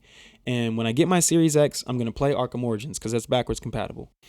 But Arkham Asylum was the one. And then again, this is the other thing now. I was born in 96, so I came up on Batman the Animated Series. And it was the same voice actor, R.I.P. Kevin Conroy. R.I.P. Kevin Conroy. That's a top 3 Batman. I'm not going to say voice or whatever. That's a top 3 Batman performance. Kevin Conroy is Batman. That's a top 3. And he's not 3. He's definitely not 3. That's a top 2 Bat of all time. I'm thinking of everybody of all time. He might be number 1. If I'm thinking about the animated series, The Mask of the Phantasm, and then Batman Beyond, and then the Batman Arkham games, like he might have had it. Robert Pattinson's on that top 3 list, by the way. I don't want to hear from y'all. Christian Bale's dope, but Michael Keaton's dope. We don't talk about Val Kilmer. We don't really talk about George Clooney. Robert Pattinson is up there. Ben Affleck is super dope too. But I think Kevin Conroy is number 1. Number 1. Mark Hamill as Joker. Like that game. Oh my God. Then you had Harley Quinn. It was everybody from the animated series, which whoever made that choice to bring in the big 3 of the animated series into the Arkham game, that was the best decision you could have made about that game, the setup of that game beyond the free flow combat and the stealth. That was the decision that set that game apart, because that was, for a lot of people in this people who are my age and older, that is our Batman. He passed away last year, but that's our Batman. And just like that's a lot of people's Joker. You know, that's a lot of people's Harley Quinn. Harley Quinn was made for, I think they created Harley Quinn for the animated series. So having her be the voice to that, I mean, just a lot of dope stuff going on. I mean, like they had Harley Quinn designed in such a way that she looked a little, you know what I'm saying? I'm 13 at the time, bro. I'm just keeping it a beam with you. But Batman was like super dope, bro. Like you had all these thugs in Arkham Asylum. You got this combat that, mind you, you're leveling up your gadgets, you're leveling up your combos. But the Joker, like, oh my goodness. What a great Joker. Just like what a great, just well written, what a great 2-parter. Because Arkham Knight is its own thing, and Arkham Knight is one of the best superhero games of all time. I'm not going to put on the best of all time list. I think Arkham Asylum is on that best games of all time list. Top 10. It's got to be on the top 10. It's got to be. If it's like number 9 or 10, I'm cool with that. But it has to be on that top 10. There hasn't been a game. There's only a few games as it's in that S tier of influence. There are still games trying to chase the perfection of that free flow combat, bro. Not like that's a game designed That's a game designed and released in 2009, and there are action games to this day with action melee combat that still can't do what that game was doing. I love Arkham Asylum, man, and I'm excited to get back into it. I'm streaming that game for y'all. I'm streaming like Arkham Asylum and Arkham City. I'm streaming both of them. Like the challenge rooms, I had the Game of the Year edition, so I played all the challenge rooms and stuff. Like, oh my, I got so good at that game, bro. And like that was another game like that again. Me and my dad, like we were animated series guys, so he watched me play that game. There are very few games to me that like you can just watch someone play. I could watch. I don't like watching people play games. I could watch someone play. I think I grew out of that a long time ago. I could watch someone play Arkham Asylum. I'm not going to mention the streamer that said he's going to be streaming that game, but y'all know who he is. I'm not mentioning his name. I had this idea a long time ago, and just in thinking about my favorite Xbox 360 experiences, I'm like, yeah, I need to go ahead and play that. And since he's saying he's going to stream it, I'm going to stream it too. But yeah, Arkham Asylum is amazing. Number 1, and this should really go without saying, is Grand Theft Auto 5. Kids, I was there. I was 17. when it came out on 360 and PS3. I was there for the original release. There's a reason everybody who's like 25 years and up is sick of GTA 5 today, because we were there at the beginning. Like, we was there. We was outside when you had to go to the store to go get it, when it still wasn't too popular to download games, and that was the era where it was like, okay, it's 2 discs, because it wasn't a Blu-ray disc. 360 didn't have Blu-rays, they were DVDs. So it was 2 discs, and it was an install disc, and you needed to have at least, I think it was 8 gigabytes of storage space. So I had to delete everything.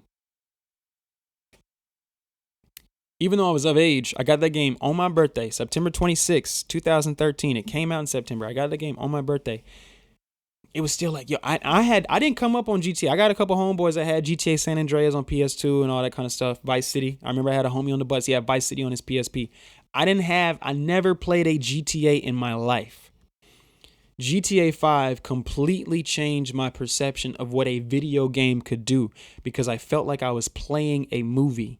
I felt like I was like a movie with the length of like a 6-season TV show. Like, the opening of that game, the music of that game, I specifically wrote down presentation, direction, technology, and length. 5 stars to all of that stuff. And there, we know the missions. There's some stupid ass missions in GTA 5. You got the tow truck mission is dumb as hell, even though it's great exposition to the people who surround Franklin. It's a stupid ass mission. The yoga mission is stupid as hell, bro. I hate the yoga mission, bro. And we all hate the yoga mission, bro. The yoga mission is stupid as hell. Why did y'all include it? It was hard. I hated it. I had to retry it 17 times. And what's the other one? I don't think you had to play golf. You didn't have to play tennis. Those 2 missions were stupid as hell. Everything else in that game, though, was perfect. Like, everything. Even the non-action, some of the non-actiony missions. The Mark Zuckerberg parody. The Facebook parody where dude ended up getting killed. The paparazzi mission.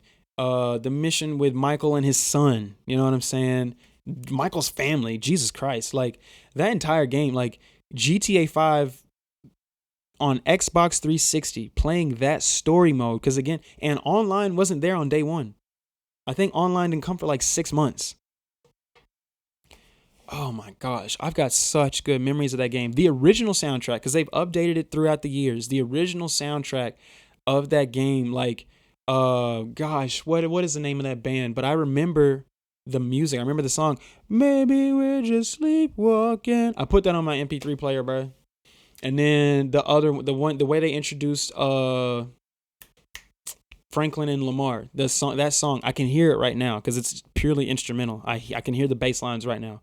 Like, I had the GTA 5. There was an official soundtrack and there were songs that were made. I feel like they were made for GTA, specifically for GTA 5, and I had them. Gosh, that game was amazing. And Red Dead Redemption isn't on my list, but there is no GTA 5 without Red Dead Redemption in 2010. GTA 4 is a flawed experience. You know what I'm saying? Like, it's GTA, it's Rockstar at the end of the day, so it's still like doing things that other games just aren't doing. But it's a flawed experience. The shooting, the driving, so they took a step back, took us to the Wild West. The shooting on there, it is what it is. I love the shooting on Red Dead Redemption specifically. Like, I've bought that game 2 or 3 times since it came out, just to shoot in that game specifically, to ride my horse and shoot birds out of the sky. And you don't get GTA 5 without Red Dead Redemption, and it's just insane success. But GTA 5 just pushed everything. It pushed the envelope for storytelling. It pushed the envelope for the size of the world. That map was huge, dude. It was huge for an Xbox 360 game. It's still big.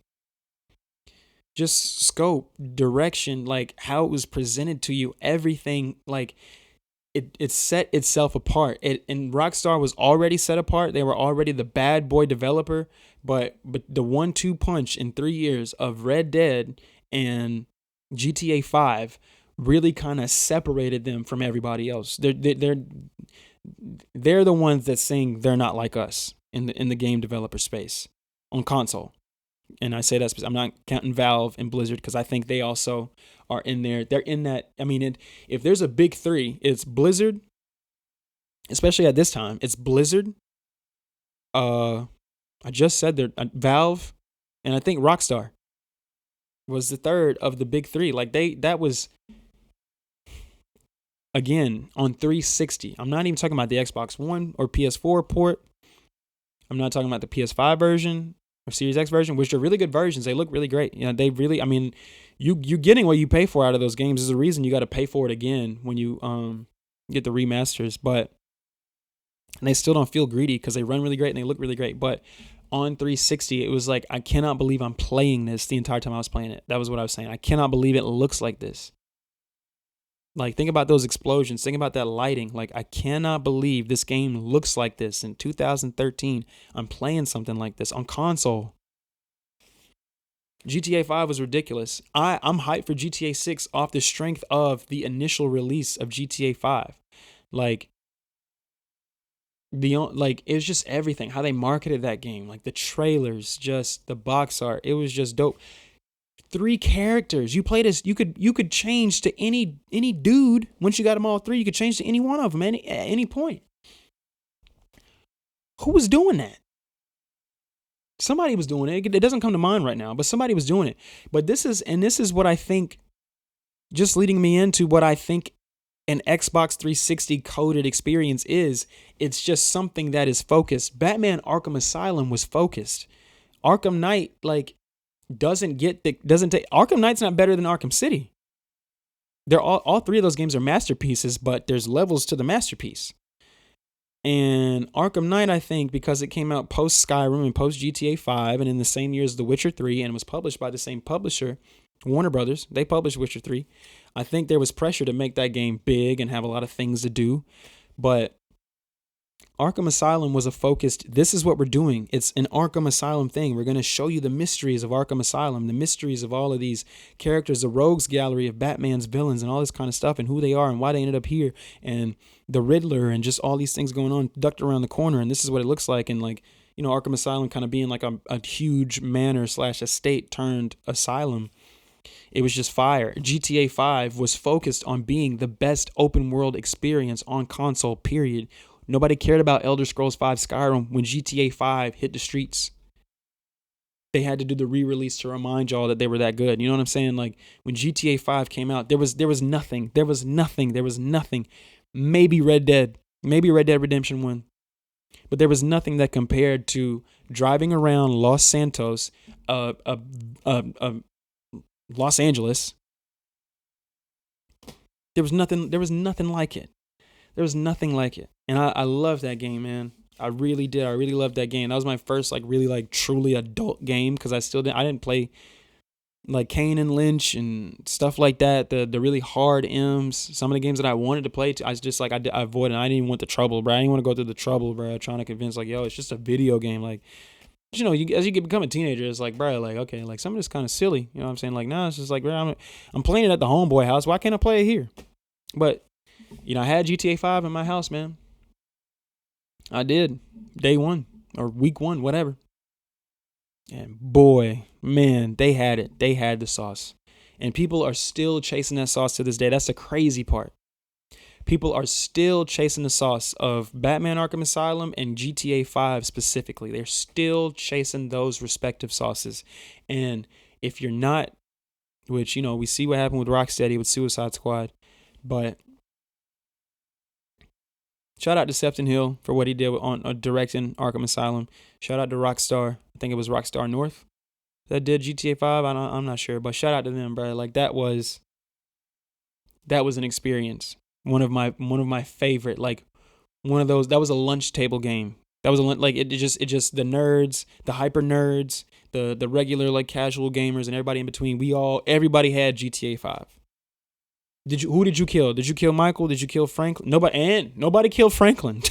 Everybody was on the same page. We're not killing Franklin. But who'd you kill? You killed Franklin, you killed Michael, you killed Trevor. Why'd you kill Trevor? Oh no, you know, actually I kept, you know, like, everything, like, just that, man. The way they built to the final heist, like, it was just all executed really well. And it's just a shame that ever since then, because I'm not mad at them they're not milking GTA Online. GTA Online is a great online experience that has a lot of people. So you better keep giving me content.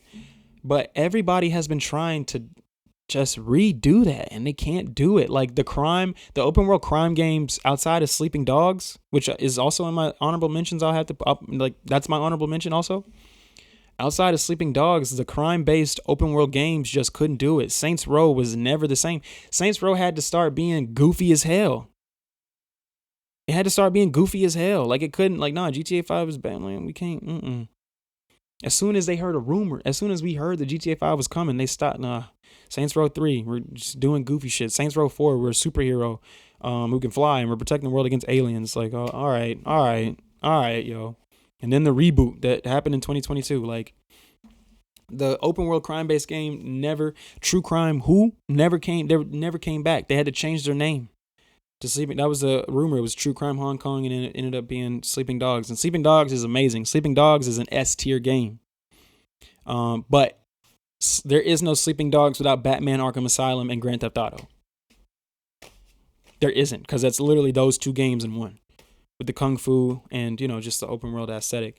So yeah, what are y'all's top 5 Xbox 360 experiences? What are the ones you think that I missed? You know what I'm saying? Yell at me in the comments if you feel like. What are the ones, if you were a PS3 gamer, what are the ones, just off the top of my head, Infamous is one of them. Infamous 1 is one of them. Like, it's just one of them. Like, I wish we could get back to that kind of game. And Second Son is really good, but electricity, like, there was just something about having electricity as your superpower that was fire. And I wish we could get a remake of that or a remaster of that instead of Days Gone. I'll take a PS3. I'll take a direct port. You don't even have to redo the graphics. Golly, bro. I don't want to play Horizon Zero Dawn. I don't even want to play a PS5 version of Days Gone. I just need to play the PS4 version because it is good and it's been fixed. But man, Infamous is one of them. Resistance. You know what I'm saying? But all of these games have something in common. They're focused experiences. Infamous wanted to make sure that you felt the power fantasy of somebody who just got superpowers. And then it added an extra layer of depth by allowing you to decide if you wanted to be a good guy or a bad guy.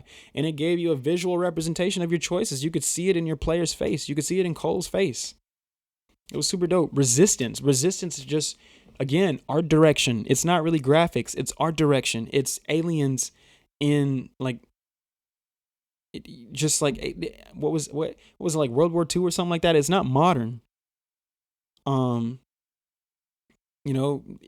Britain, Resistance 1 through 3. That's an amazing trilogy. We're probably never gonna get a Resistance again. Insomniac is a superhero machine now, but yeah, dude, that was an era that I hope the developers of today don't try to recreate, because some of the things that we do today aren't bad. Fortnite is not a bad game. It's just everybody's trying to be Fortnite. But Fortnite is a well-optimized, well-playing game. It's live service. It's free. You don't have to buy a single V-Buck to have a good time with Fortnite. You don't have to buy a V-Buck to win a game in Fortnite. It's just unfortunate, the domino effect that happens. The Witcher 3 comes out and just changes the game, and then every game has to be open world. Mad Max being one of them, but it ended up working out. Dang, Warner Brothers was going crazy 2015. We got Witcher 3, Mad Max, and Batman Arkham Knight in the same year. But yeah, after Witcher 3, everything has to be open world and have mad dots. And, Ubisoft does what they do with the Assassin's Creed franchise after, in the wake of The Witcher. But I wish we could get back to, because there was a market. There's so many games I'm thinking of. Wet was super dope. It had its own identity. How many games come out nowadays that are just, how many times have y'all heard, oh, it's a Souls-like? And the only game I'm ever going to defend that's not really a Souls-like is Black Myth Wukong. It's more of a God of War-like than anything. But like, how many games come out and are Souls-like or Souls-light, or how many Rogues-light or Rogues-like come out? You know what I'm saying? And they're telling you, yo, we're making this game like this other game. They weren't doing that back then. Like, you were what you were. Like, Wet had an idea. Okay, we're going to be a night. We're gonna be an homage to the Grindhouse movies of the '70s with the violence and with the texture and all that kind of stuff. With the title, playing as a female assassin. That was kind of, the 360 era was kind of crazy for that too. You got to remember the chat rooms and just the sorry guys, but just the temperature of politics at that time. Like, it was kind of, the envelope was just being pushed a little bit further in the kind of content that was coming out. Whereas now it's like, nobody wants to hurt my feelings. Nobody wants to hurt her feelings. Nobody wants to hurt, his feelings or whatever. And that's an oversimplification, but you guys kind of understand what I mean. Cause I'm not trying to talk like some of those dudes over there, but I don't mind. Games have always been inclusive. They've always tried to make sure that everybody was taken care of, but it's like, like Concord is a good example, I think, of just bad diversity. And I don't mean like racial or like gender diversity, but just like you're trying so hard to have diversity that your characters look exactly the same as like Overwatch characters or Guardians of the Galaxy characters or whatever. You know what I'm saying? Like, whereas this was like, you're going to play as Batman and this is how it's going to feel. And we're going to make sure that this feeling we're going for feels amazing. You're going to be Michael, Franklin, and Trevor, and it's going to be amazing. Battlefield Bad Company. You're in a bad company. You're in the worst company. Like, y'all get sent on the dummy missions, the crash dummy missions or whatever. You find some gold. Sarge is just like, yo, you know what? Let's go. Let's keep looking for gold. Let's figure out what the enemy got going on, but let's get this gold too.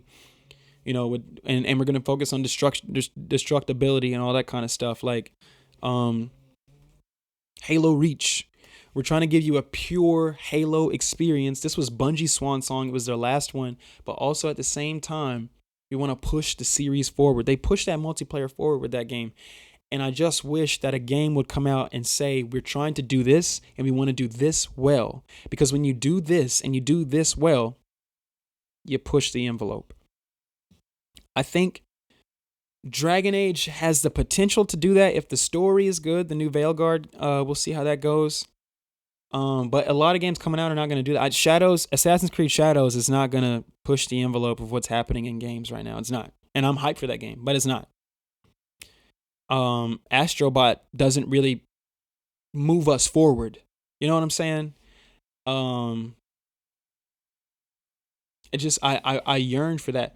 But Space Marine 2, to me, moves us forward. Because what if you locked in and put all your resources, even though it's a linear experience, what if you made sure that the line was pretty? What if you made sure that the line flowed really well and was well optimized and felt good in my hand?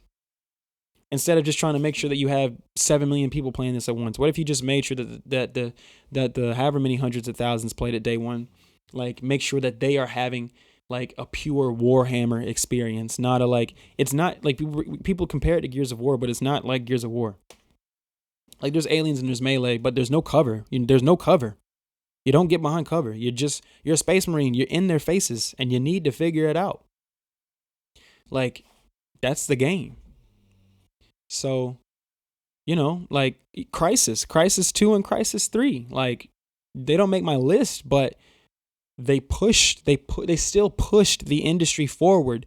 Now games got to look a certain kind of way. Crisis is out. Battlefield 3 is out. Games got to look a certain kind of way. Like, you know what I'm saying? Look at how well they're playing and how well they look. And I yearn for that for my favorite pastime. Like, oh my God, Sony, like, we don't need a Days Gone remaster. We don't need a Horizon Zero Dawn remaster. We didn't need The Last of Us Part 2 remastered. It's just annoying. You're not giving us anything new. And then the remakes you're giving us aren't even the ones that we want. The people are screaming. The people are yearning for a Bloodborne remake, and you won't give it to them. And I don't know why. We don't know what's happening behind closed doors. We don't know what the relationships are like between corporate and the developers. I don't know. But it's like, I don't know. Maybe the data says that if y'all drop a Zero Dawn remaster, like I said, maybe it'll work. I don't know. But I just wish that we could get an original game. Wheelman on Xbox 360 was fire. We don't even get games like that anymore. With Vin Diesel, bruh. What happened to, like, the actor? Like, what happened to the A-list Hollywood actor playing somebody in a video game? Like, what happened to that, bro? Vin Diesel as the Wheelman, bruh. Like, an over-the-top, just super arcadey, super unrealistic game where, Vin Diesel can jump from one moving car to the next moving car in moving traffic. It's literally impossible to do that. But that game was fun. Shooting wasn't that great, like in between missions. But once you got in that car, come on, bro. We don't get games like that anymore, man. Like, and I don't want to get like nostalgic for that era because I'm excited for the future. There are some remakes I'm excited for, like Metal Gear Solid Delta, Snake Eater. I'm excited for that. There are some new titles that I'm excited for. Like I said, I'm excited for Shadows. I'm excited for the Veil Guard. I'm excited for Monster Hunter Wilds, GTA 6. But Stellar Blade is a good example of a game that was just so focused on what it was doing that it kind of pushes the industry forward a little bit. Just a little bit. Last of Us Part 2. Like, it's just, you don't have to remaster them. Like, let those games sit for a little bit. Let them sit. So, anywho. Yeah. So thank you guys for watching today's episode, man. I don't have anything else for you guys. Listen, Sony, figure it out, bro. Your state of play better be good. And if it's not, I'm coming up here next weekend and I'm tearing y'all a new one because we're tired. We're tired. So hopefully you got something decent to show at your state of play. Xbox, I don't even know what y'all got going on. And as that story develops, maybe we'll talk about that next episode. Turns out it's a lot of issues and a lot of beef between executives at Xbox. Who knew? And, if you know anything, that's probably part of the reason why they can't figure out what they want to do. Thank God they got good developers trying to come out with good games. I'm super hyped for Stalker 2. But I think what's happening, though, is that developers and publishers are realizing that we still just want to play a good game. Like, we're not just trying to pass the time. Like, we want to play something good. And for every Ragnarok, you get a Concord. You know what I'm saying? You get a Battleborn. You know what I'm saying? You get when a game is so clearly chasing a trend, it doesn't work. It doesn't work. It doesn't resonate with the people, and it doesn't sell well. And you guys are trying to make money at the end of the day, and it's just Warhammer Space Marine 2 is going to sell well like throughout life. That's the other thing. I'm tired of hearing Square Enix talk about, it didn't meet expectations. Final Fantasy 16 and 7 Rebirth didn't meet expectations. Your expectations are too high because you're only coming out on one console. You know what I'm saying? Like, and those are great games, but it's like, we gotta, I know inflation is happening crazy right now, and like, you guys gotta meet your bottom line, and you gotta get your bonuses the way you want your bonuses, but bro, just give us a good game. And make these games that like there's no reason to be making a $400 million game. There's no reason. GTA costs, they say $2 billion. It's probably going to look like $2 billion. There's some things that are super expensive that look like that. Rings of Power on Amazon Prime Video looks like it's $1 billion TV show. When you put it next to everything else, it looks like $1 billion TV show. You know what I'm saying? Sometimes it's necessary. If you're going to do that, make sure you're utilizing that. But there's nothing about Concord. I played that game. There's nothing about that game that felt like $400 million. I'm sorry. Money wasted. And now look at you. Thank God that the CEO or president of Firewalk Studios just stepped down, before some mass layoffs, even though some people might still get laid off from Firewalk. We'll see how that goes. I pray that doesn't happen. I pray y'all get to still work on that game and maybe get it changed up, maybe do free to play or something, but it's low key dead. It's low key dead, but I'm glad that he stepped down and accepted some responsibility. The leaders, like I said last episode, I want to see the leaders accept responsibility, not the $75K salary person. I want the person that takes home $2 million, regardless of how well this game does, to step down when it fails. So there's a shift happening. Like I said, there's a shift happening with the media. It's more of me and less of the corporate stuff that's resonating with audiences. And I think that's going to happen with games. I think the corporations are going to realize before it's too late. If we want to keep making money, we got to get back to what was working. And just back to what Vince Zampella was saying, like if we've made these games and, our peak player count was Battlefield 4, then clearly that's what the people want. So what worked well about that game, and then how can we also take it into the future? I want all of you, I'm begging all of you to have that attitude with your games coming up. If you're a developer watching me right now, I'm begging you. Like Black Myth Wukong is true to its source material, but also it's super fun to play, and that's why it's working so well and resonating with tens of millions of people, literally. Like GTA 6 is gonna be GTA 6. It's gonna be a behemoth. It's gonna have the cards you can buy to have money for online, but it's also gonna be a game that plays well because it's made by people who care about the moment to moment gameplay still. And I don't think we're gonna lose that, but I think we lost our way for a little bit there. And it seems like 2024 and beyond, like we're course correcting. We're getting back to it. Baldur's Gate 3 is a CRPG that it's a tabletop experience turned into a video game and has captured the hearts of people that have never played it. I'm going to be streaming that game eventually once I can figure out if I'm going to buy it on my Mac or buy it on my PlayStation. But yeah, get back to what works.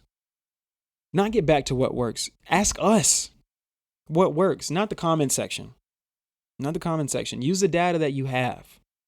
Send out surveys, send out polls, because you got our freaking email addresses. You got our information. You can reach out to us.